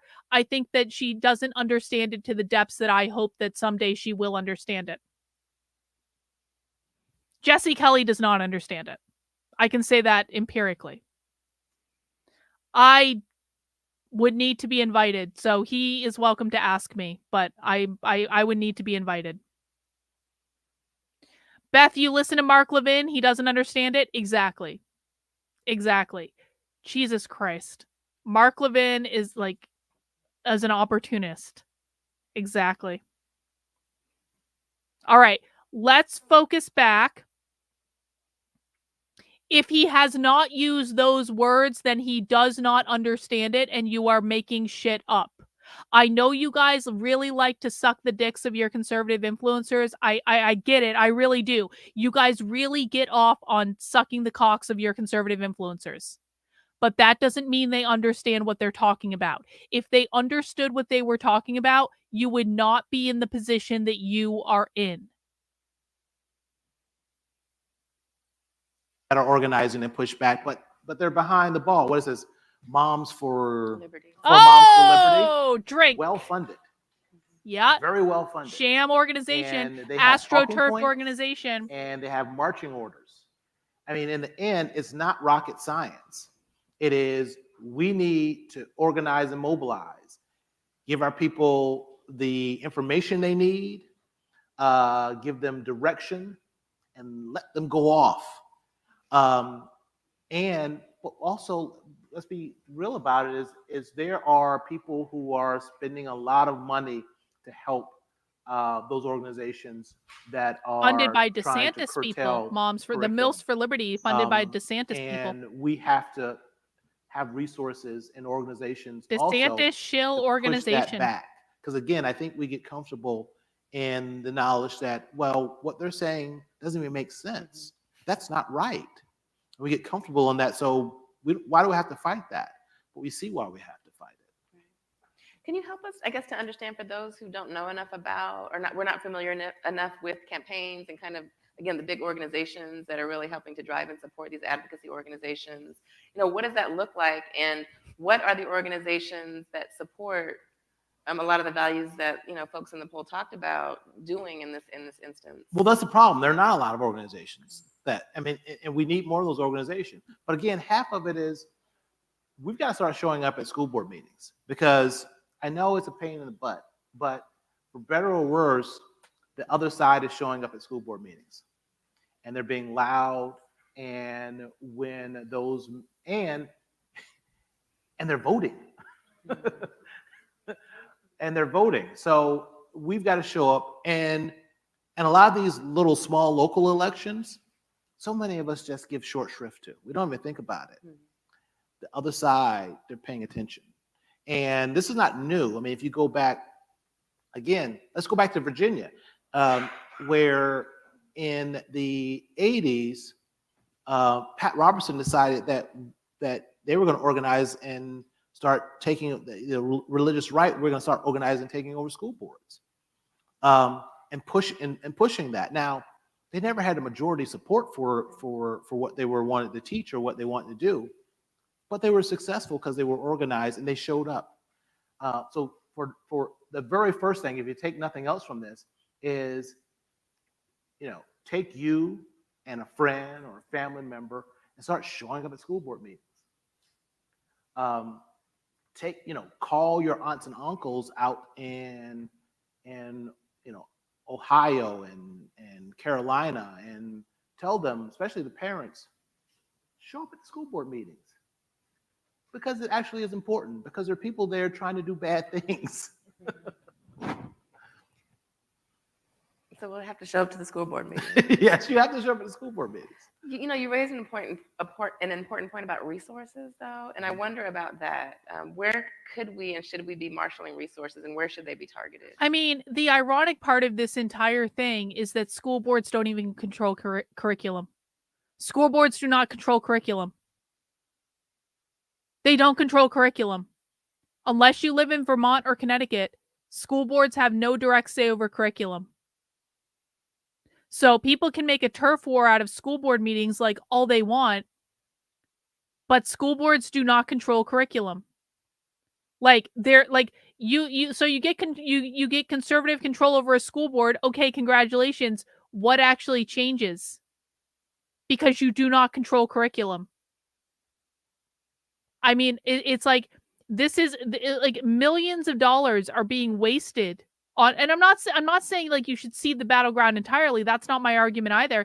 But it's like, if you think that the answer to this is to take over the school boards, well, how do you suggest accomplishing anything with that school board seat when you don't control the curriculum? What else are you doing? It just doesn't make sense.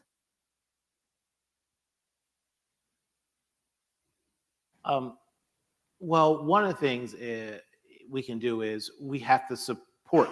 There are a couple of small organizations that are starting out there now, and the teachers do. They can teach whatever they want when their classroom door closes. They don't have to teach based on the books you guys buy them. They can download curriculum on the internet. There are socialist organizations that create classroom curriculum for them to just download for free off the internet.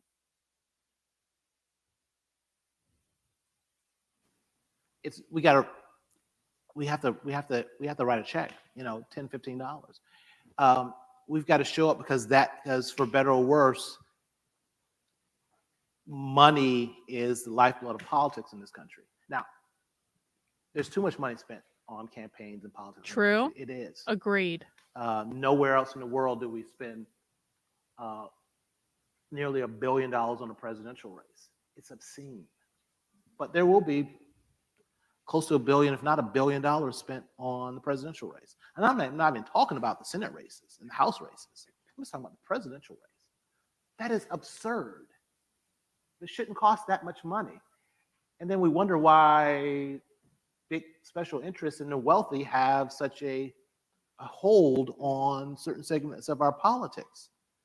So until we can fix campaign finance reform, look, and I benefit from money being in politics because I earn a living from politics. But as an American who believes in democracy, it's a really bad idea for campaigns to cost $1 billion. Because your voice is lost. It is a really bad idea for just a congressional race that costs $5 million to be elected to Congress. But in many ways, wouldn't you say that is part of the large issue? I mean, regardless of the policy issue, the fact that we have so much money in campaigns, that we have this two-party system. I mean, one of the findings from the poll was that many people didn't want to identify with the party. Even Yeah. though they were registered as a Republican or Democrat, many identified as independents. And so what does that Isn't say that about interesting? the electorate in the current? Well, increasingly, Isn't that interesting? They just inadvertently gave us some information there. So it sounds like the majority of people they polled identify as independent. Isn't that interesting? Those swing voters that need to be won over in the presidential election don't like the anti-woke strategy when it comes to schools. Isn't that interesting? So that's why Chris Rufo pivoted. That's what. Okay, that just clicked. I wondered a while back because Chris Rufo was one of the people pushing Ron DeSantis into the anti-woke stuff in Florida. And then he just stopped talking about it. And I was like, what's going on? And then Chris Rufo pivoted to the anti-DEI stuff. So he changed the language he was using. And I was like, that's interesting. So he's trying to figure out the way that's going that he's trying to figure out how to make the message resonate. And he knows that the anti-woke stuff is not working. Isn't that interesting? Isn't that interesting? especially with young people, increasingly young people are not identifying with either party. My last memo to Chairman Dean, Governor Dean, Chairman Dean of the DNC, coming out of Howard. the 2008 election is, 11% of our electorate in Howard. 2008 were new voters. They were people who had not participated before. One of the This things gummy bear that, beer is really good. Tastes like a lemon gummy bear. on the first meeting with sort of sitting down around a table with then Senator Obama and some other folks, was he talked about building a movement. And movements aren't just political. I mean, movements, there's a civil rights movement, there's a women's suffrage movement. Movements are big things. They are cultural, they're social. They're not just political, right? He was going to build a movement to sort of change the world. But part of that was a change of the face of the electorate. The charge was we have to make the electorate on election day look more like the face of America, which means younger people. And look, a large swath of that 11%, a plurality of that 11%, were voters under 30. And what's happening with Gen Z and millennials now you're the most diverse generation in the history of this country.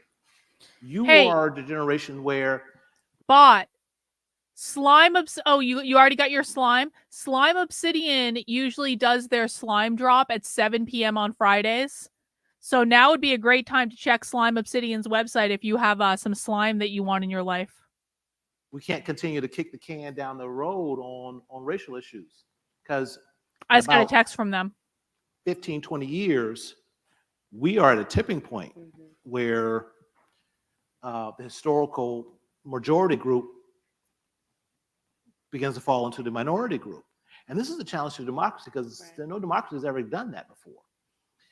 Man, you guys might be in trouble.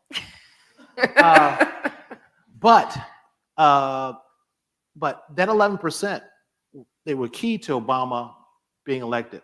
This is a number that I always love to throw around. John Kerry got approximately 43% of the white vote when he lost to George Bush. And people think Obama was some magical racial breakthrough. I was in Paris when I found out America was post-racial after the election.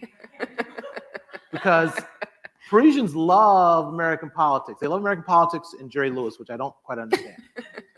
But they invite us over to do talks and lectures, and full paid trip for some of us political hacks over there, and they just talk about American politics. And I found out we became post-racial because the Parisians kept coming up to us, saying, congratulating us for being post-racial. But it wasn't a breakthrough like the way they were thinking. What it was is a demographic breakthrough. The difference between John Kerry and Barack Obama was about 4 to 5 million more people of color and more young people involved in that process. If voters, if millennials voted at the same rate that baby boomers voted, because here's another little statistical thing, that Gen Z and millennials are right now potentially a larger voting bloc than boomers. You would never know that from our politics. Right. You would never know that from the conversation. And if Gen Z and millennials, Gen Z who are now eligible to vote, and millennials voted at the same rate that baby boomers, we would change the world. We would absolutely change the world. So part of it really is about showing up. We have to be engaged. And again, we want less money in politics. Show up. Vote out candidates who say money is speech. And look, then that's what they say, and I get it. But my God, if money is speech, then a lot of us don't have much speech. That's right. So that's a long, rambling story for a really short answer. But thanks for sticking with me. You know, as we get Based ready on what to data, hopefully Terry? mobilize a campaign of people who really support. I hope that's true, the but I benefits of question it. diversity, teaching the truth. You know, some of the other kind of ideas that have been supported in this poll. What should the language and discourse be in terms of those who are trying to change the narrative around public education? I think what was very clear from the language was keep it focused on better positioning young people and not doing harm to young people. Politics, for better or worse, it's fear and hope. It boils down to fear and hope. So I'm giving y'all a lot of insider stuff here. I know. It boils down to fear and hope. And you can mobilize a lot of people around fear. I think in 08, we mobilized a lot of people around hope. And there's a lot of people who are fearful about what's happening. But I think we can have a conversation that from a positive standpoint is, look, diversity, inclusion, teaching the truth, all of history, it's what our young people need in order to navigate the world and better position them to win and better position our country to win. And the flip side of that is, from a campaign perspective, is here's the fear. If we're not doing that, America loses. If we're not doing that, pick X country, boogeyman country. They're gonna beat us in the future. That's the fear side of it as well. Now, I'm just telling you, I'm not saying I'm for one side or the other, but negatives work. Well, so I think that's another issue. I mean, I think many of us probably wonder, why don't we go negative, or why doesn't the left and those support democratic values? Why aren't we kind of fighting the fight against the right? Could you talk more about that? It seems like it's harder to develop the bumper sticker messages, right? The narrative that can really, again, mobilize people in the same way as being anti or just saying no to something else. Yeah. Here's the big problem with education, and let's take the presidential race. How many of you heard any of the presidential? How much of was K-12 education a top issue for conversation in the last presidential race? It was hardly talked about at all. Not at all. Most of us understand that for us, education is a big issue. Politicians only do what we make them do, whether they're on the left or the right. They only do what we make them do. Hang on. That is a retarded perspective, because you guys have lost the last 3 elections. You lost in 2020. You lost in 2022. You lost in 2023. So if you want to dig in your heels and say, I'm not going to listen to him unless he says the things that I want to hear, that's fucking retarded, bro. That's retarded. You guys keep losing over and over and over again. You guys are bleeding every single new vote you gained in 2020, which means you're probably going to end up losing in November. I know you guys only hear from each other that you're winning, you're winning, you're winning, you're winning, you're winning, but that's not bearing out in terms of the results. So perhaps listening to what the left is saying, which I know you guys don't want to do, but the fact is they're kicking your asses up and down the playing field, and they're doing it with Joe Biden as a candidate. Did you guys hear? There was polling data that came out the other day that says that Joe Biden, now that Ron DeSantis has dropped out of the race, the polling data says that Joe Biden is beating Donald Trump. Did you guys hear that? I heard that. So you guys are losing to Joe Biden. So maybe sitting your ass down and listening to what's going on might be a good idea. But if you don't want to do that, you're going to lose again. And I will laugh and laugh and laugh and laugh and laugh when it happens. Until you all decide that K-12 education is in fact an issue that we want them to address and have a policy perspective on, they're not gonna address it. Your vote is your demand, and I think there are a lot of people who are saying, well, my group or my interests, we're not going to be with you if you don't do X, Y, or Z. There's not a lot of folks out there who are saying, you know what, I'm not going to be with you if you are not for inclusion in education. But that's got to stop, right? That's part of showing up. That's part of making a demand. You know, we talk about all these different groups of voters and we give them fancy names, right? What about education voters?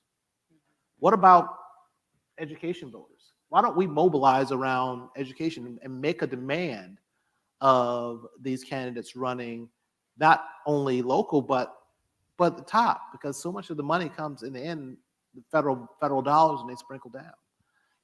So again, I don't think there's a lot wrong with democracy that more of us involved in democracy can't fix. For as cynical as I am, I still kind of have faith in the majority, that the majority will get it right. But the majority has to show up. You know, in our last midterm election, the last midterm election was the second highest midterm turnout in the election over the last 2 decades. But it wasn't even half. It wasn't even 50%. Not even 50%. And if you go back to 2010 and go back to 2014, they were more like traditional midterm elections where you were lucky to have 43% of Americans voting.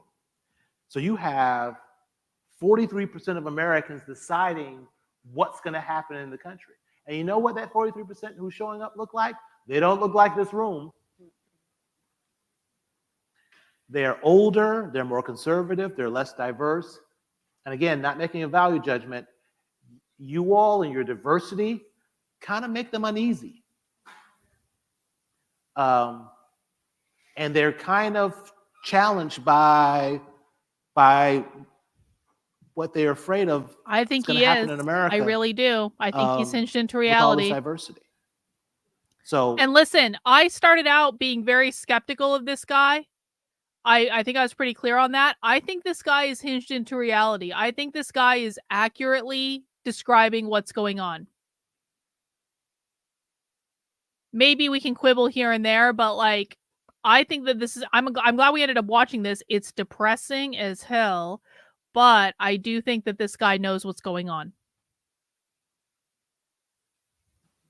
Again, it's about showing up.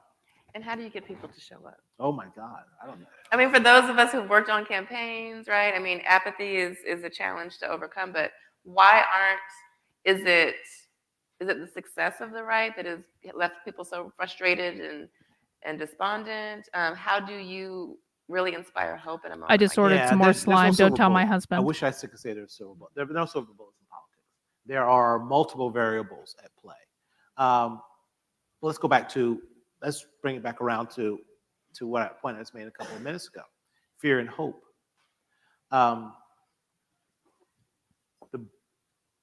The border is literally being invaded. New York is Gotham City. Crime is out of control. They're going to come get you. The people who are coming across the border are coming across and putting fentanyl in your kids' candy. Well, that's literally happening, but okay. Come down the escalators of your building and say Mexicans are rapists. Fear, right? It's a constant sort of state of mobilization around fear. Watch Fox News any given night. Even the ads. Yes. He's not wrong. On any given night Listen, this has been my constant criticism of conservatives in that they don't have a vision for what they want to do in the world. They're not able to describe a vision for what they want. It's just fear, fear, fear, fear, fear, fear, fear, fear, fear. So fear is fine for like mobilizing your base. Fear is not fine if you want to bring new voters onto your team.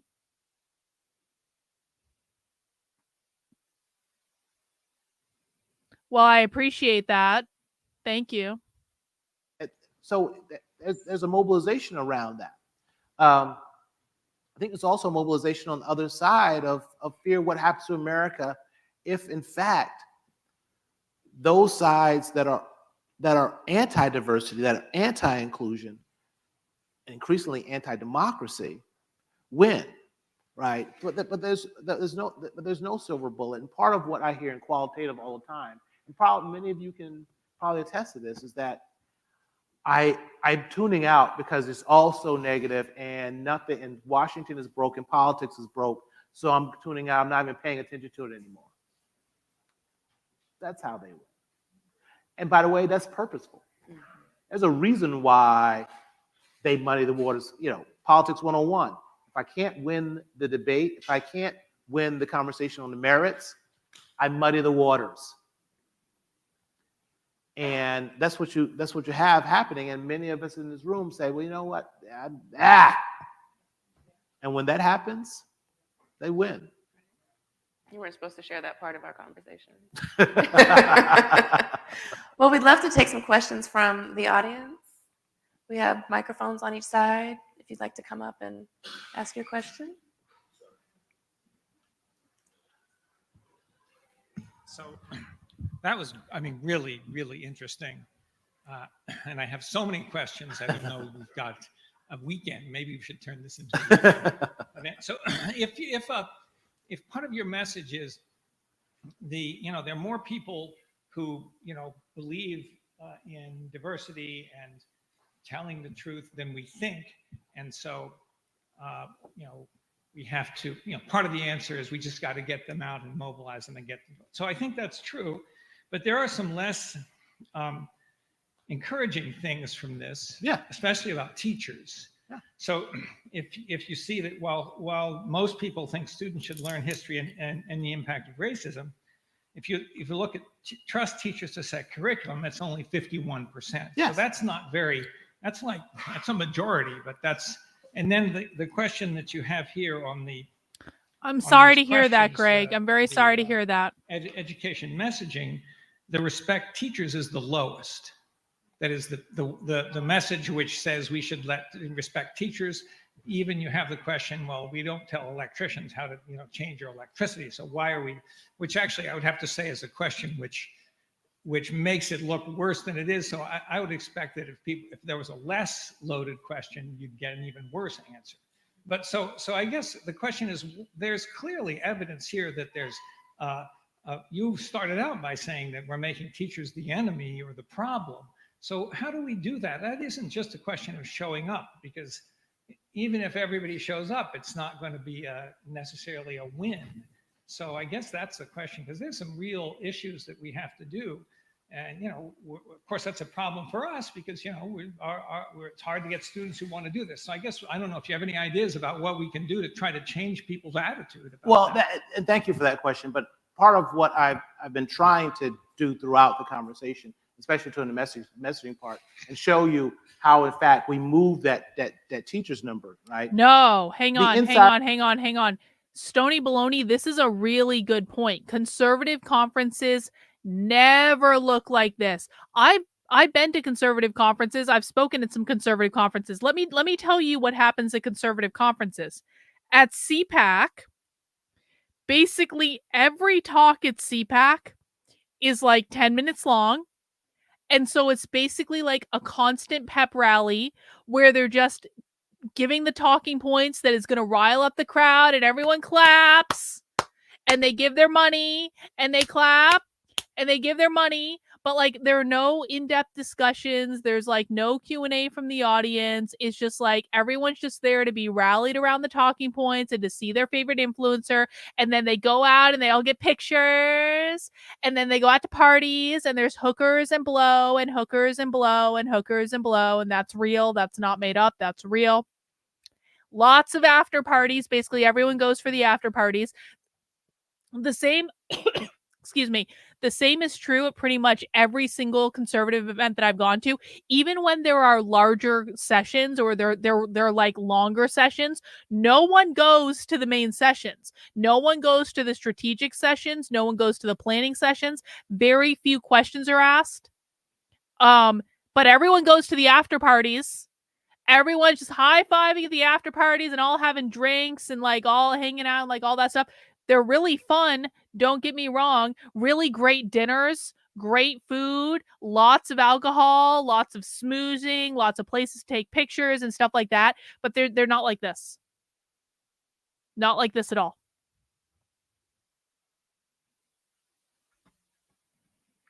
I have not only seen James O'Keefe dance, I've seen James O'Keefe sing.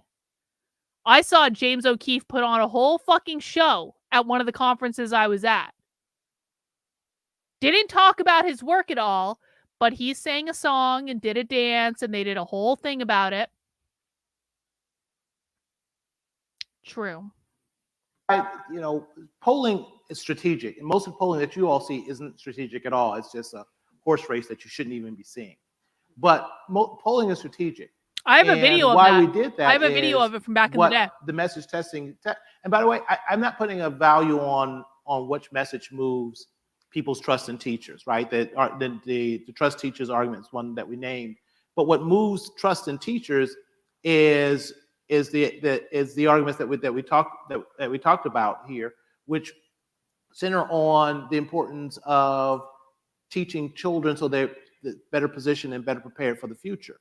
And we move the trust in teachers 7 or 8 points, right? So it's a bare majority. And that was the point of really the sort of messaging conversation is how do we engage and how do you message around this?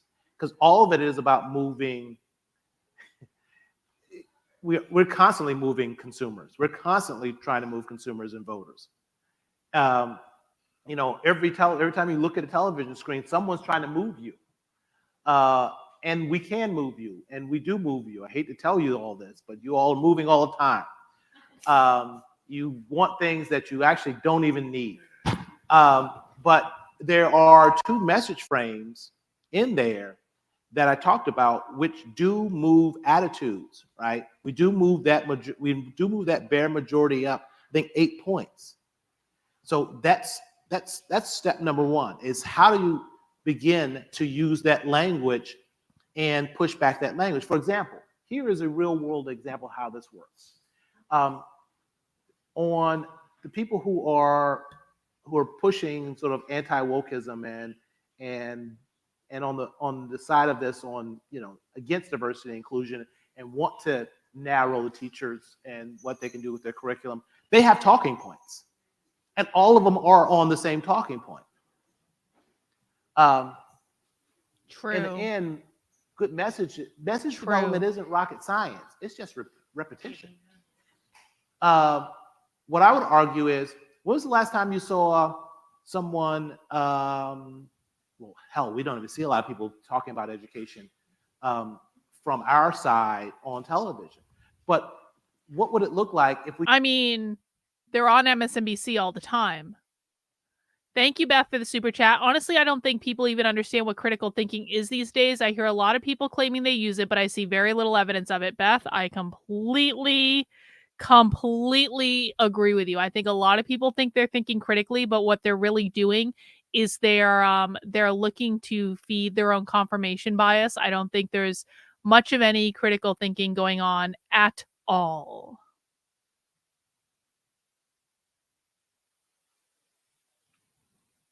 So you're saying that the right is no better than the left. Agreed. The right is no better than the left. We got people from the Teachers So College. there's no reason to vote for start them. Every earned opportunity they got to show up, or every time they're in front of a television, or go out and look for a time to be interviewed. And they're on our talking points about the importance of teachers teaching the truth. All of a sudden, that begins to force multiply. What if you got Schumer and said, you know, Schumer, he's your senator of your state. You know, Senator Schumer, I would like for the Senate Democrats to, I'm gonna give you these talking points, and I would like Senate Democrats to start using some of them when they're on television. And so if they're on television and they're talking about education at all, or how about have them show up on television because they're being interviewed all the time, and drop in a conversation about education. And here are the talking points, because that's what the other side is doing, right? So in the end, it isn't rocket science. It's just that they're organized and they're being repetitive, and we're not being organized and repetitive. But that's one thing. Well, that's not true at all. But Again, the repetition it's has to not be, rocket or science, excuse me, it's the just being revolution has to be organized. perpetual, doesn't it? Here are our talking points on education and inclusion. Everyone start using them in our education space.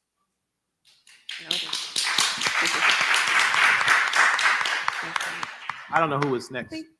Yes, Hi. So I am a mom of a 14-year-old. I agree with you 100% about showing up, Board of Ed meetings, PTA, administration, class parent meetings, all of the above. I have been active doing that for a few years now in the public school system. At what point, this year I decided to remove my son from the public school system, Good. particularly our district. Good. Because at some point as a parent, I'm wondering this fight that I'm having, how is it helping my child, or is it hurting? And I feel like you have to make a decision. But you still have it within you where you want to continue to help that area that you left. How do you get, I felt I was in an area where it was a very small percentage of people that looked like me, and the people that did look like me constantly appreciated with words of me showing up, but they weren't showing up as well. So how, and I know this question has been asked before, we've organized, we've created a grassroots DEI group in the community. Oh, The majority not of the so people good. are allies that don't look like us. Hmm. How do you get the rest of the people that look like us, that are concerned about their kids, but they're just not showing up? Even after you've taken your child out of the district, but you want to still make a difference for the kids that are there.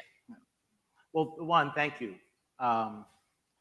And the sad part is, look, there are no silver bullets. But what I will say is look, we have to respect our decisions, and sometimes you have to step back, like you said, you have to step back from it. But what I will say is, I bet your voice is missed. I bet your voice is missed. Although in the end, you got to do what's best for you. But I bet your voice is missed because when you stop showing up, something is missing. Mm-hmm. But you have to make that choice that's best for you and your family. But I got a feeling that your voice is one that's really missed in that conversation. And then we have to make choices, and they're not easy choices. Mm-hmm. And it is a choice where, do I keep showing up for this fight, or do I pull back and just do what's right for me and my family? That's a real conversation. And I don't have an answer. I don't have an answer for that. But what I would say is, again, getting back to organizing, organizing is just touching people. It is just touching people. It's going to your friends and your families and your neighbors and having these conversations. We know from studies, the most impactful messaging and organizing isn't done from a television ad or a radio ad. It's what we call in the politics neighbor to neighbor.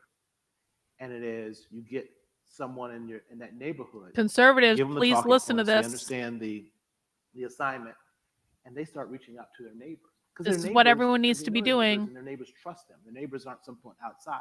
So these neighbor-to-neighbor conversations. This is how really things change.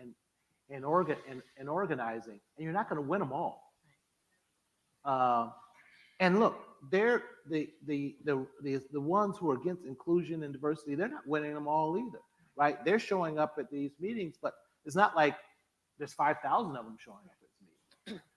But you get 20 of them all on the same thing from the same hymnal at a school board meeting. All of a sudden, they take over the school board meeting. So again, no silver bullet answer, but I bet they miss your voice. Thank you. Thank you. Thank you.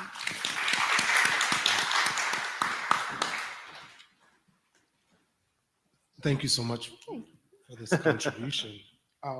I'm intrigued by the wording of the questions 70 through 74, in particular the arguments as they are under education messaging, as they can be sort of framed very contemporarily, but also historicized in the language, certainly the arguments. So my question about 70 through 74 is thinking about these arguments. How do we, in some ways, also think about the arguments as experiences or testimonies that feed into systems that ultimately create sort of biases that then feed into AI, the future of how we might conceptualize. That's a good whether it be question. education, Black education, the access and affordability of that, et cetera, et cetera. But these arguments are real, and some of them echo some of the work that was even studied here, say 90 years ago, Ambrose Caliver's dissertation, which was the first African-American to receive a PhD from Teachers College, male. And so, in just looking at the argument. Well, that's funny because I was yelled at by a conservative earlier today who told me that because I don't have kids, I should keep my fucking nose out of it. So it's interesting. It's interesting that when you look at Democrat events, they're specifically saying to people who've pulled their kids out of school, like, you really should get involved and talk to your neighbors and stuff like that. But when I talk about this stuff to some conservatives, I get told, you don't have kids, get the fuck out of it. We don't care what you have to say. Isn't that interesting? Isn't that telling? That really did happen to me earlier today, by the way. I'm not actually, like, you can go back into the comments on my channel and then it was on one of the short videos I did. I'm not saying one comment is indicative of anything, but I have actually heard that a lot. Looking at some of these arguments and looking at his dissertation, similar. So I'm thinking now, 90 years in the future, how is this is a good question. Construction of this educational messaging shift or even be fed into AI and then we then is it really? Thank you for that question. What I will say is the basis of good messaging is the basis of good messaging, whether it be, from 500 years ago to now. The basis of messaging is good messaging. And again, it goes back to fear and hope. It's foundational. So I'm not surprised that there's messaging elements from scholars many years ago, because the basics of messaging continue and they get updated. And even for AI, I mean, I don't know what that looks like, but I got a feeling it's going to be the same basics that of a message that Aristotle had, because it's just foundational. And messaging isn't an academic exercise, right? It's not like we're trying to do an academic exercise. No, what you're trying to do is have someone move emotional. Someone go. The best messaging is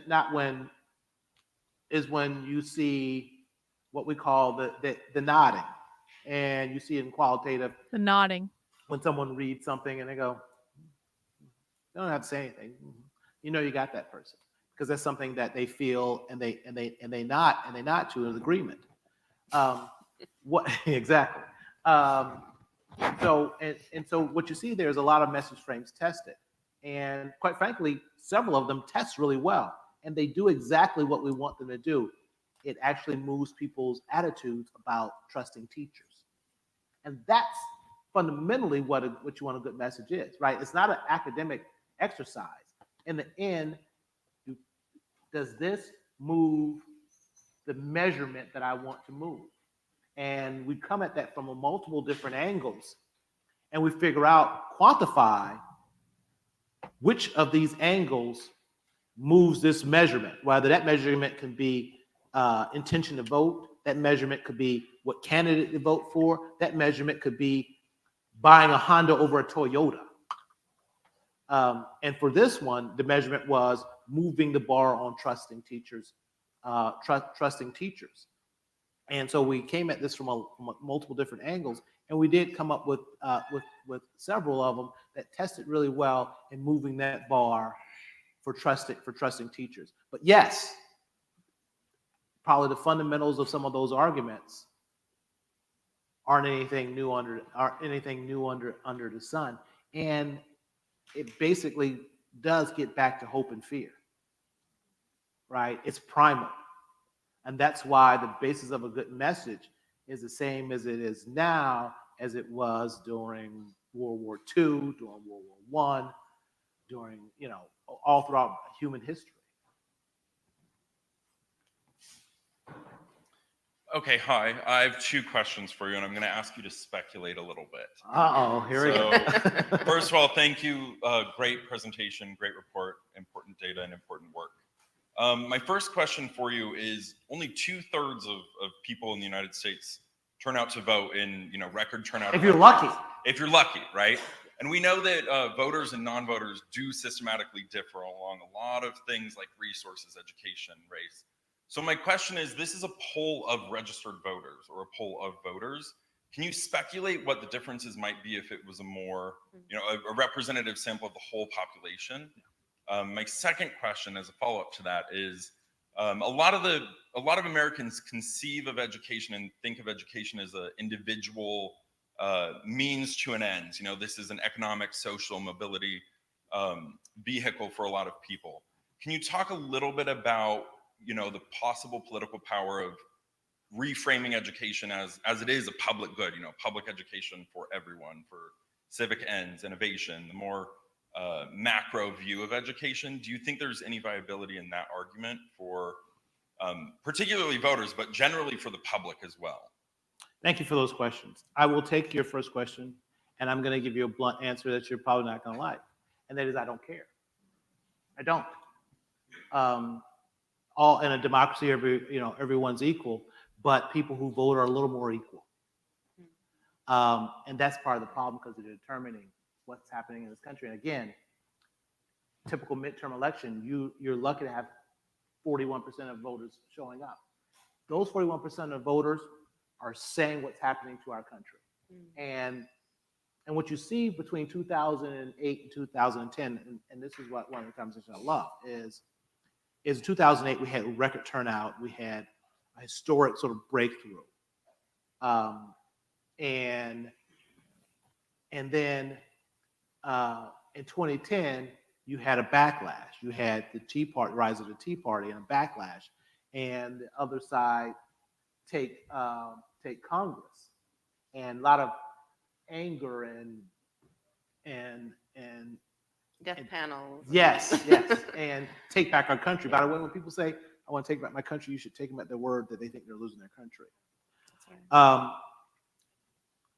So the narrative would be that, oh, maybe Americans changed their mind. They really weren't for this hope and change at all. They just changed their mind. They said that they were wrong. And the truth is, no, it was a different damn electorate. Right? You had like 41%. So like 30% of those who participated in 08 simply sat out. So it wasn't that the Americans changed their mind. It was just that people who actually stay in the game and vote, they have a little bit more say.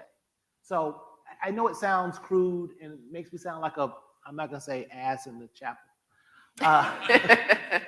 But that's the reality. I don't, what matters most are the people who are voting. And look, there's a lot of ways that parse out a likely voter.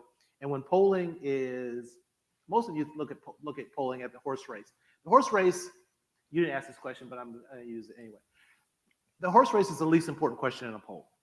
And you all are bombarded with the horse race all the time. You shouldn't be. Most of you should never see a horse race in a newspaper. They're wasting your time.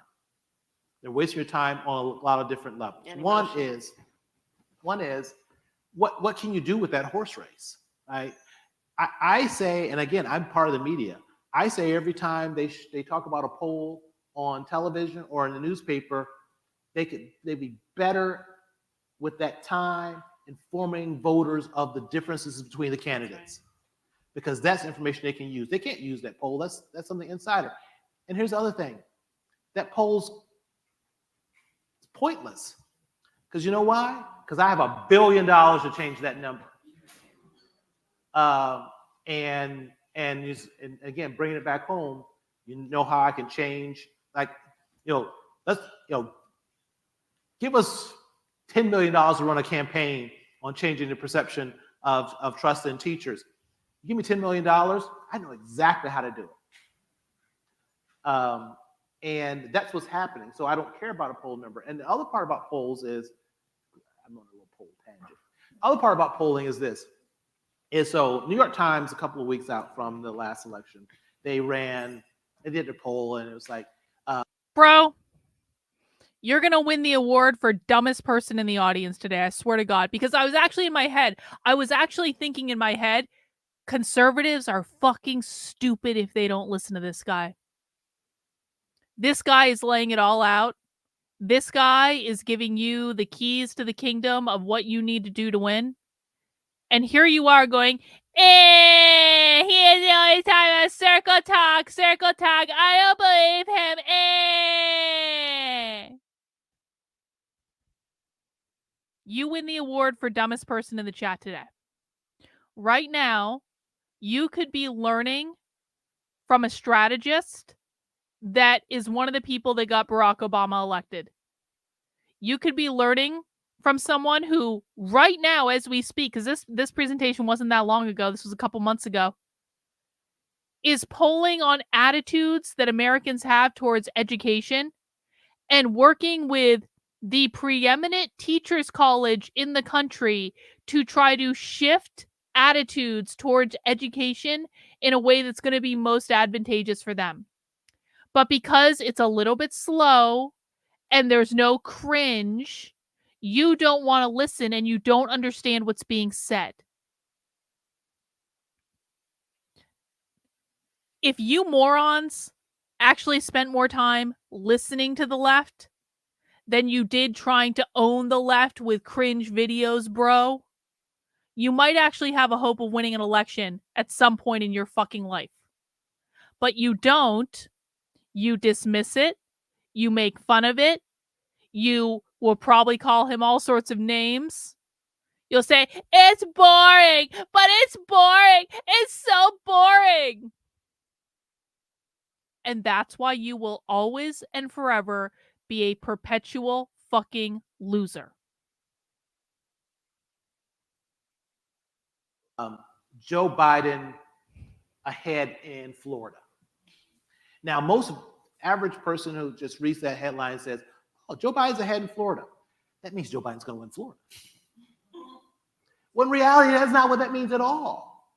And I think it was like 47-45.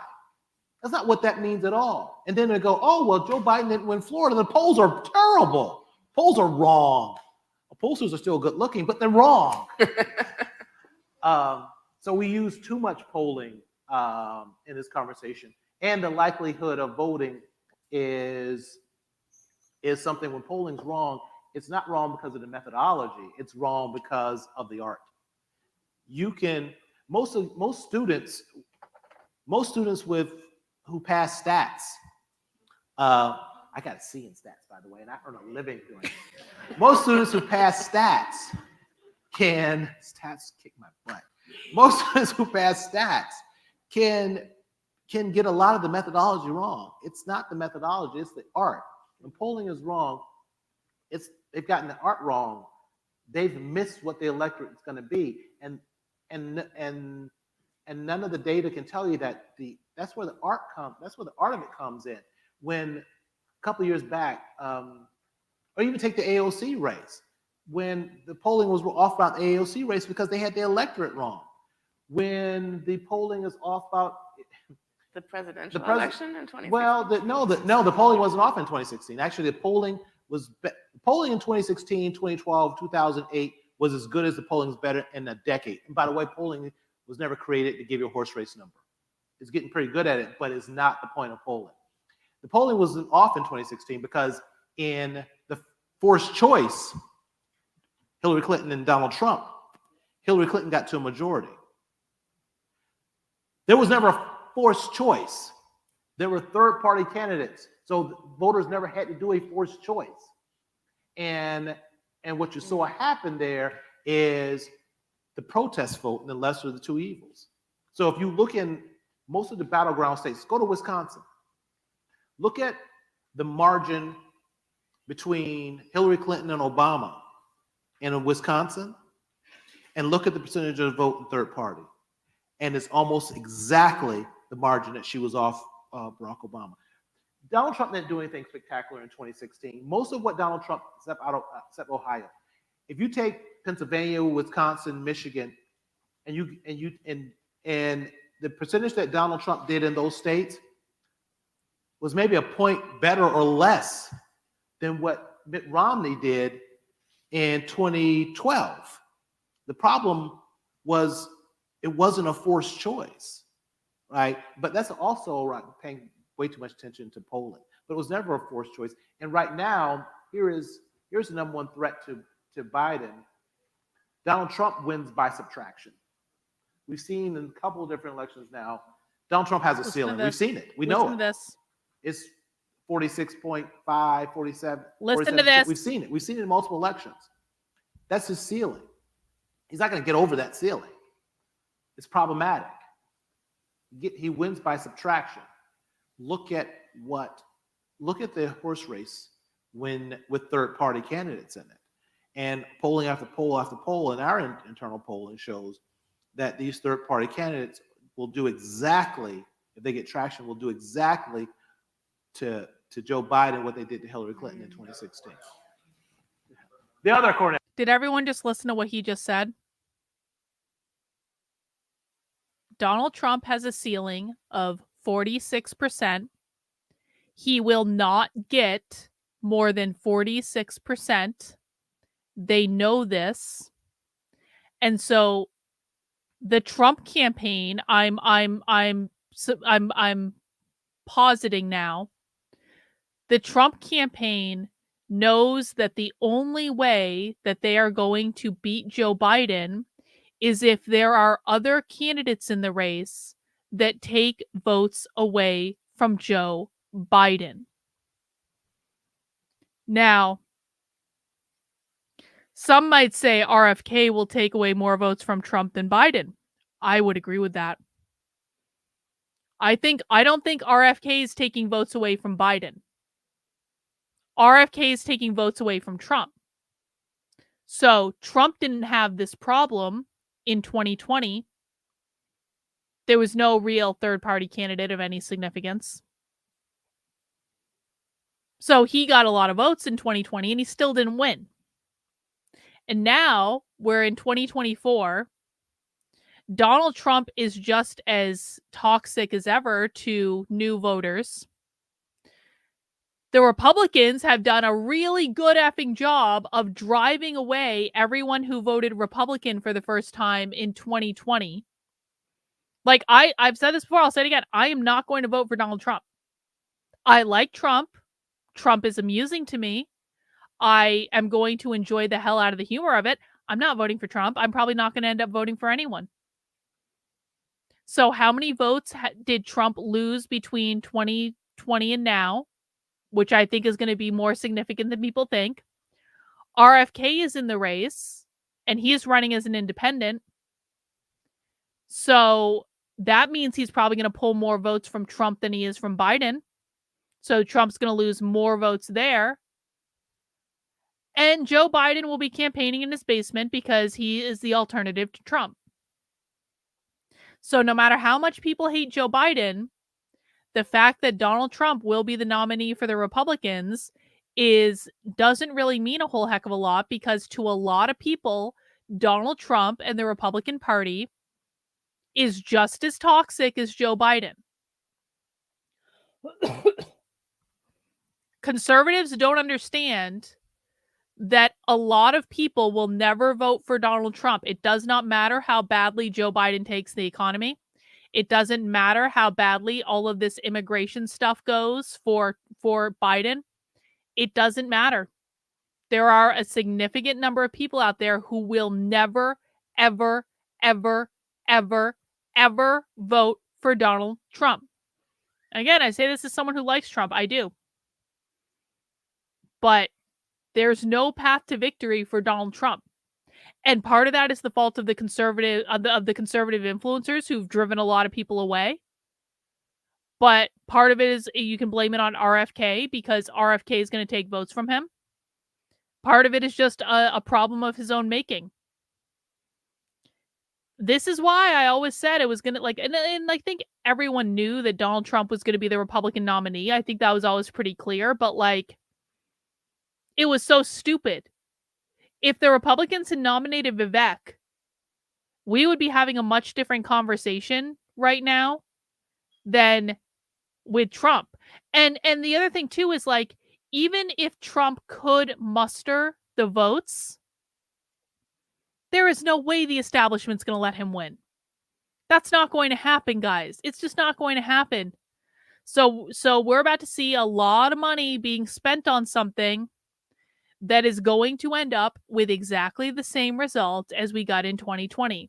And then the Republicans will be screaming, election fraud, election fraud, election fraud. Well, no, it wasn't. And even if it was, you guys didn't fix the problems that happened in 2020 the first time anyway. I mean, listen, man, if I'm wrong and if Trump pulls off an amazing electoral victory, I'll be happy. I really would be. But like, I don't think it's going to happen. I think there is no scenario in which Donald Trump wins. I think there's like a 5% chance of that happening, that Donald Trump actually wins. Yeah. This is the smart Cornell. I'm the dumb Cornell. I know I rambled on a bunch of questions. Oh, education means to an end. I forgot about that part. So what you see in our polling is we do ask what they think is most important about education. And there are a couple of things that are really big. But to your point, it is, preparing our young people for job market of the future is an important component of that. They see that as an important thing. The problem is they don't see education as doing a very good job of it right now, but they do see it as an important component. I would argue that around a lot of our messaging, again, connecting the dots all the way back around, a lot of our messaging about pushing back on this anti-woke stuff is about it's not going to prepare our young people to navigate and win in the future and be competitive. And again, that message is even better if you pick a boogeyman, right? It sounds terrible. God damn, the Democrats are smart. We need one. The best stories always have a bad guy, and it is usually a guy, because guys are terrible. Okay, we'll take one last question. Oh, You want to Go split ahead. the question with me? Okay. They can do a joint question as yeah, long as it's not a I tough didn't know there were question. two, but yes, we can take both. So I had two, but I'll just keep it to one. My question was behind, you said showing up, but also part of that issue is voter suppression. And so how do voters outside of New York City, because this is kind of in many ways a fantasy. New York City is very much a fantasy as compared to other places. How do people living in the United States of America who are eligible to vote have the opportunity to go out and vote, to show up in these cases when there are restrictions taking place? The second Reconstruction or the 1960s civil rights movement have been hanging on by threads right now. And so what protections are there if they have to show up to make those changes, if that's one of the tools in the toolkit to do so, right? Yeah. So I'll have another question, but I'll turn it to the sister. That's y'all should get your member of Congress in here and ask them that question. That's a better question for a member of Congress than for a campaign hack. I will say this though, if you look at the legislation passed in the last Congress, not this current Congress, around voter protections, to a member, let's go to the Congressional Black Caucus, to a member, they will tell you that they heard those marches and those protests. This is how democracy is supposed to work, by the way. You say, damn it, do something about this. And then they're supposed to react to it. And here's the thing, here's the beauty of democracy. There's a lot of problems with our democracy, but they actually did. So if you look at the legislation, look at the George Floyd legislation around policing, and look at the John Lewis legislation, which most people don't even know about. It was a tough vote for a lot of what we call conservative Dems, but they passed historic legislation to protect the voting rights and to change policing. It's bottlenecked in the Senate because of the rules of the Senate. Now, here's me bringing it right back. Switch 3 senators in the Senate.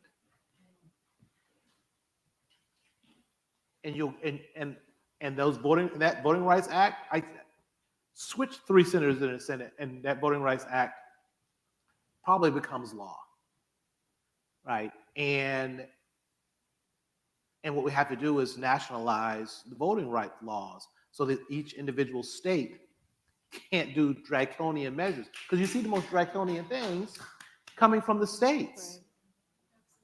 Most draconian things are coming from the states, and particularly states in the South. Right.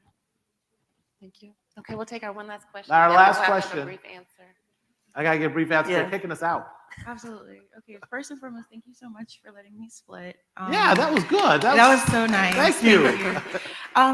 I know that normally people haven't been introducing themselves, but I really wanted to make sure you remembered who I was. I'm currently a student here at Columbia. My name is Soraya Ashley. I'm in the School of Professional Studies, and I'm also an HBCU fellow. I recent graduate from Fisk University. And thank you. Thank you. And so first and foremost, Dr. Douglas, thank you so much for putting this on. I cannot wait to connect with both of you because I genuinely feel like God had me come here today to talk to you both and to hear from you both. I'm doing my capstone project in my program negotiation. Every time they say we only have a couple minutes, someone tells a whole fucking story County School Board. That is about why they have to ask this question. My conflict on. I've been a little perturbed just and ask definitely like throughout the summer. I want to go get dinner. My first time taking summer classes, and I was just kind of like, okay, I'm having to basically facilitate an intervention, essentially between the parents and the school board, and I'm of course inundated with all of this current, events, all the current events or all the current videos online, the interviews, the all the footage in regard to like the school board meeting and seeing all of the contention or the tension and just, like you said, this loud minority of parents who essentially are fighting for something that is not there. but they're loud about it, and they have, backing from, Fox News and various other, the Manhattan Institute and all of these, Manhattan Institute Oh, is yes, ma'am. I do Rupa. have the question. The question is, how is it, not to say, is it possible for a intervention to be had, but like, if I am trying to facilitate this and attempting to do something, it doesn't have to work, but at least attempting to try to find common ground between the school board and parents, how would you suggest I go about trying to facilitate that? I have been looking more so at facilitating conversation and wanting people to understand where people are coming from, to try to see that at the end of the day, we have to think about children. But I'm seeing that there's a side that is deeply entrenched in their politics. Save the How children. do I go about even trying to facilitate an intervention, given that this is what I want to facilitate my intervention on? Answer Dr. Douglas' question. You connect with the Black Education Research Center. Absolutely. They're And- like, and- you no, wait. and you I'm went on serious way about that. too I want long. to. You Well, went one, I on need way to too bring long. this conversation to a close, and I want to thank Cornell again. He's for not even going to this answer it. She time went with on us all and that helping time us about how some important it insight was, and and he was knowledge like, about I'm this not going to process. answer that question. We heard Sorry. you loud and clear in terms of showing up at school board meetings, That's and the funny. need to really, re-engage with community organizing. And also providing education messaging, being very clear about that, and sharing that with policymakers and educators. But Burke is very much committed to this. And although we can't impact everyone, we invite you to come to our website, reach out, because we do want to connect and mobilize organizations. That's it. That's it. It's done. I don't want to even listen to this for another minute. I'm done. I'm done. I can't take any more. Because like there was so much good information in that presentation, but it also was just going so slow. And now I've had a couple beers and I'm just like, I'm getting impatient and I'm getting hangry. Exactly. I have only eaten one slice of pizza today. So I need to go get some dinner, and I think I'm going to relax a little bit, and I think I'm going to spend some time with the husband, and I think I'm going to try to watch a movie or something like that, and have some private time. Maybe I'll come back later on tonight for a late night stream. I do want to watch that BLM presentation from last night. Thank you to Nick for sending me the video of the BLM presentation that they put out, because they knew I had the video of it anyway. I already had another recording of it anyway, but whatever. Anyway, I'm going to go and eat some food and watch a movie and get laid. And if I do maybe I'll do a stream later. Maybe I'll even do an all-day marathon tomorrow of gender stuff. Maybe. We'll see. All right, guys, that is all I have for tonight. Thank you guys for hanging out. If nothing else, I will be back at 6 p.m. tomorrow for Socialism Saturday. Maybe we'll have intermittent streams too. But thank you guys. Take care. Have a good rest of your night. And